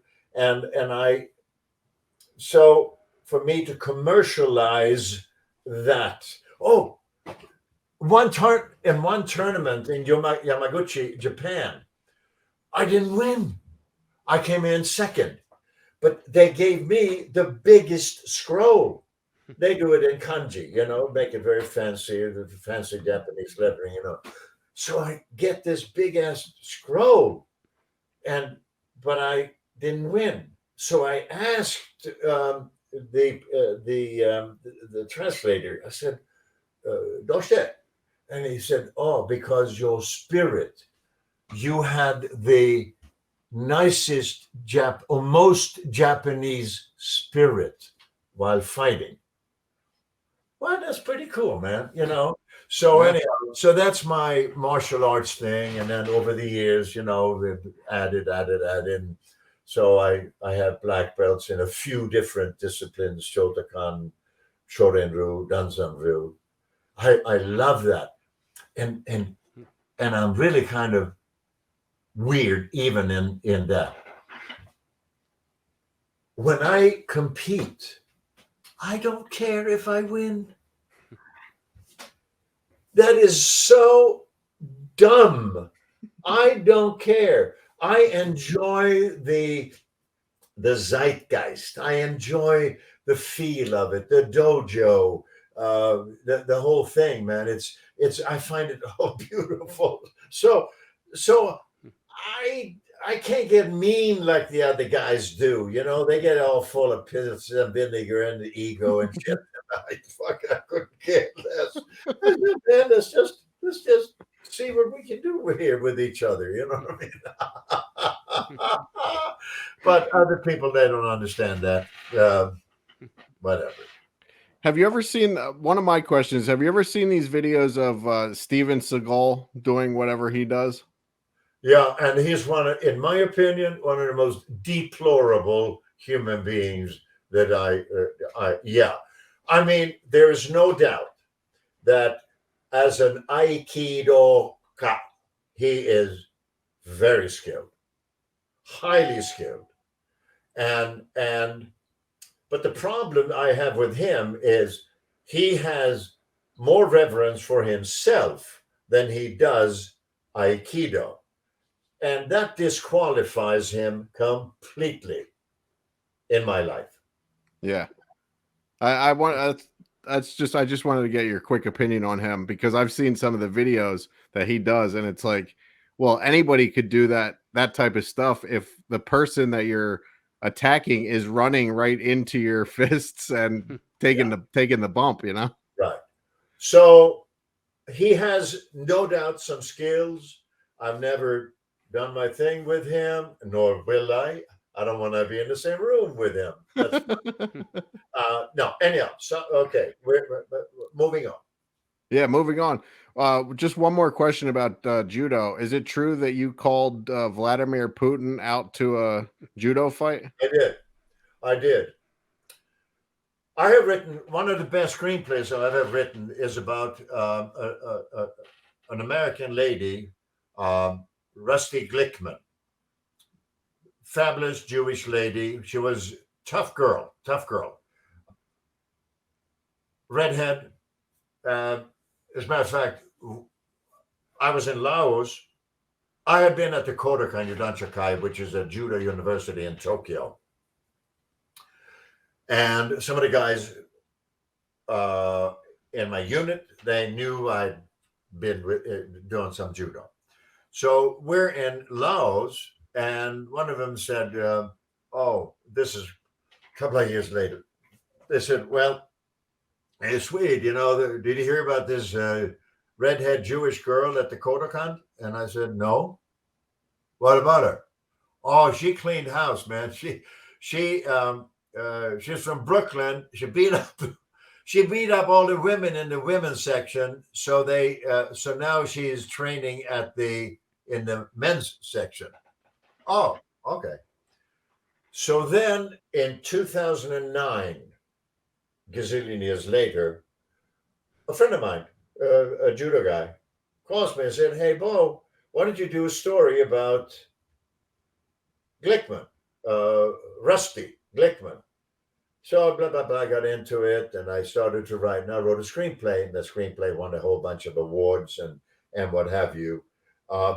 And so then I thought, no, I don't want to commercialize judo. I don't want to do that. So anyhow, back to you were saying? Putin. You called Putin out. Right. So as I had written the screenplay, and the screenplay had won best screenplay, New York, Brooklyn, LA, Rome. Is this Diddleville? No, this is it was called So Don't Call Me Sir. Oh, okay. About this judo lady. So then I contacted Putin, and through the Russian embassy in Washington, D.C., back and forth. And I wanted him to finance the movie because he's a judo guy, you know, and Rotenberg. Roman Rotenberg was it? No, not Rome. That's the kid. Boris Rotenberg was Putin's judo instructor in St. Petersburg, and I had met the dude. So I thought, okay, this is an opportunity for Putin to redeem himself in the world, because he's been known to be an asshole for years, right? Long before Ukraine. So I thought, okay, so here's an opportunity for Putin. He's got gazillion dollars, and so do the oligarchs, Okay, so kick in 15, 20 million bucks, and then we can make a beautiful movie that pays tribute to this American judoka, Rusty Glickman, kind of Kogi, blah, blah, blah. Yeah. So then so I didn't get anything. So I says, well, okay, I'll tell you what. I'm much older than he is. So why don't we meet on the mat? And if he wins, he doesn't have to put up the money for the movie. If I win, he puts up the money for the movie. So that's the background to that story. That's what happened. Is the challenge still on the table? Yeah. Well, no. Oh, I wouldn't be. I feel about Putin the same as I do about what's his name, Segal. Oh, you don't want to be in a room with him? Oh man, I'd shoot the fucker. I'd shoot him. Absolutely, no problem. Allegedly shoot him. You don't want to get in any trouble. What's that? You got to say, I would allegedly shoot him, so you don't get in any trouble. Oh, okay, fine, whatever. Right. Oh yeah. No, that's bad dude, man. Bad dude. Yes, bad dude. All right, we have 3 more questions here. Captain Veer from Twitter would like to know, what was up with the ponytail in Primal Rage? Oh yeah, I put that was a false one. In Primal Rage, I never. By the way, I have seen less than a handful of the things I've been in. Not interested. I was there when we made it. I saw it the first time. Well, I never saw that, but I was there. That's right. All right. Right. So I played a professor in that thing, and this was in the 80s or 90s, whenever that was. So I had to put a little ponytail on me. Yeah. All right. I have a question of my own here. What's your most favorite thing that you ever did on screen? On screen? Yeah. I don't know. I don't have any. Because see, it's not about me. I don't do what I do. It's not about me.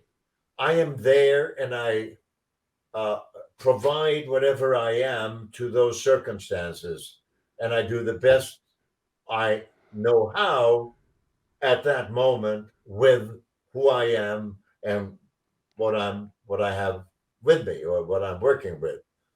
I have a moment I'm kind of proud of and ashamed at the same time. I have a tough time. I had a tough time on some of these movies, man, because the dialogue was so atrocious. And oftentimes they let me fix it. But when I remember there was one time they wouldn't let me fix it because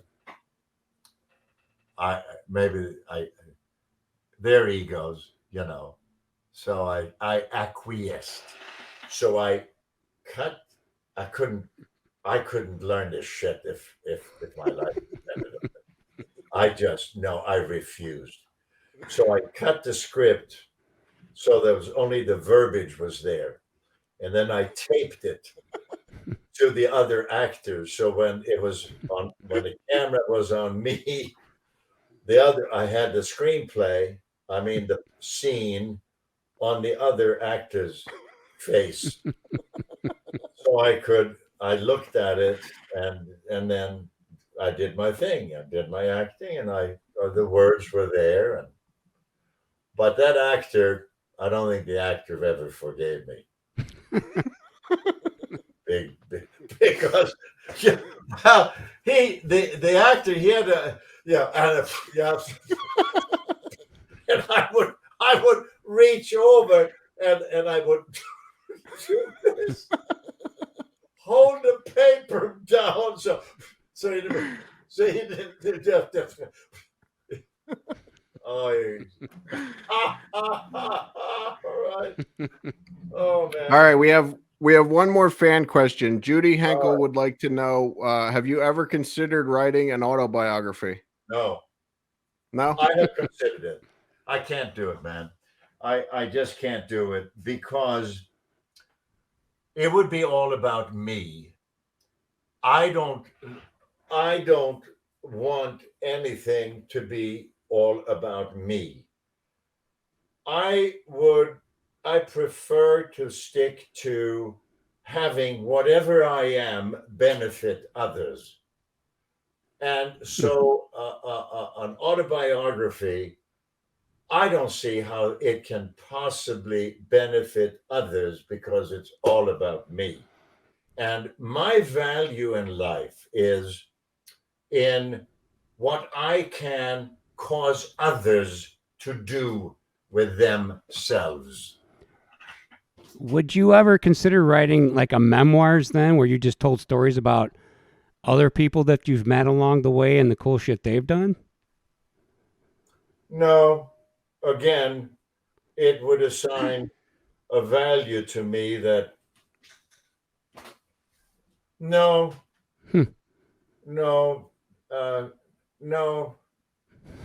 It's an interesting question, but that's never going to happen. Yeah. That's all right. All right, then. They'll have to go back and watch your podcast interviews. That's right.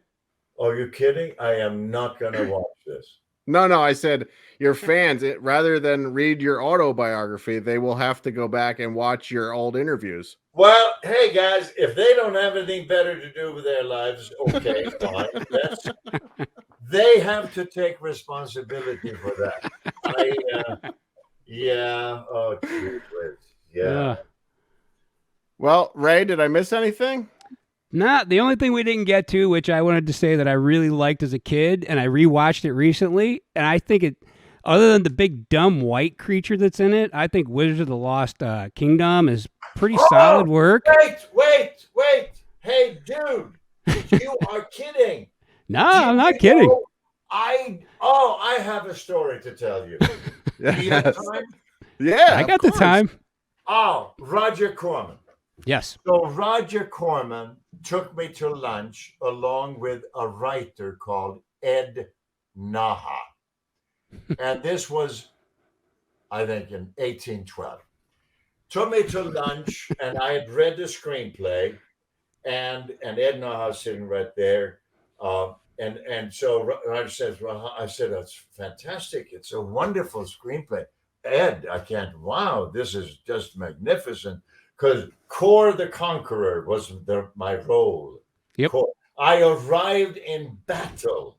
Yes. Sitting atop a winged lion. Awesome. Yes. Fantastic.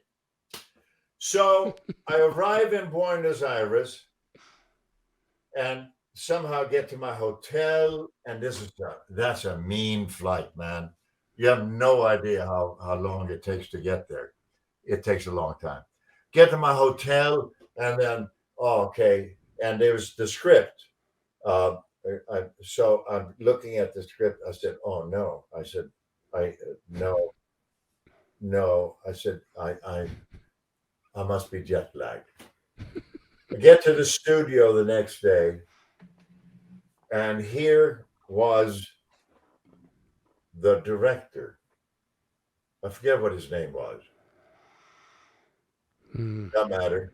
That doesn't matter. But so I said, oh, Studio Vidas in Buenos Aires. I said, wow, this is so cool, man. It was sort of medieval this and medieval that. And they had all kinds of people there medieval looking people. And so they introduced me to this itty bitty guy. He was like 5'5", weighed at least 320, like a plug of a guy. And he introduced me to him. He didn't speak English. I said, hello, are you Buenos Aires? Okay. So he's going to portray the lion. Pardon me? He's going to portray really. I see. Would you show me what you have in mind? So they gave him 2 ski poles, and they draped some cloth over him. And then, so he did this, and they said, oh, so those are the wings, right? And, oh, this was in my drinking days, too. That belongs to this story. It's an integral part of the story. So, okay, so, Bo, so would you sit on, pardon me? You want me to sit on yes. We want you to see how you arrive in battle. So the dude with the ski poles, who was a wrestler, very famous Argentinian wrestler, is on the floor on his hands and knees with the ski poles, and they had drapes and shit over him. And I started to sit on his back, and I didn't. And I said, "Surely you jest." Anyhow, make a long story short, I told him, we're not doing this. But you have to arrive in battle with something huge. Right. I'm going back to my room, and I will see you in the morning. So then I read the screenplay, and I called Roger. Roger, I only see a couple of words that are similar to the screenplay you gave me in Los Angeles. This whole thing, this is ludicrous. I said, I can't do this, man. This is just, if you don't do it, Bo, I will sue you. And I thought, yeah, I really need the business to know that Roger Corman sued me. Right. Aha. I said, well, Roger, I need to direct this movie then. He said, fine. I don't care what you do. Just complete the movie in 5 weeks. Well, so I directed the picture. So I created this. Have you seen the movie? I haven't, no. I saw it as a kid, and I just watched it again to make sure I wasn't imagining things. A big white teddy bear kind of a thing? There's a big white thing. Right. That's like the pet to the kid. Right. I designed that. That's insane, man. You were probably drinking when you came up with that, I'm sure. Well, I had to do something to make the movie endearing because it was so stupid otherwise. And, so Roger Corman had sold me, he said, we are filming in one of the world's 7 wonders. Cataracas de Iguazu Falls. Where there is a waterfall 360. Oh, right. Okay. Anyhow, so yeah, I did the movie. Oh, so my costume. So then they came to me with these stupid ass pants. I said, no. This guy's he's gonna be a Scotsman. Yeah. So I said, I'm just gonna wear a skirt. And so when Roger heard about that, he called. He said, I cannot have you. And Roger gets very dignified. I cannot have you, my leading man, wear a skirt. I said, well, Sean Connery does. Anyhow, yeah. So you saw that movie? Absolutely. You know what's even crazier though? I know about Andy and the Airwave Rangers, which they just used footage from all those different movies and had a kid get sucked into the TV. And Core the Conqueror is in those movies, in that movie, but it's just old footage of you.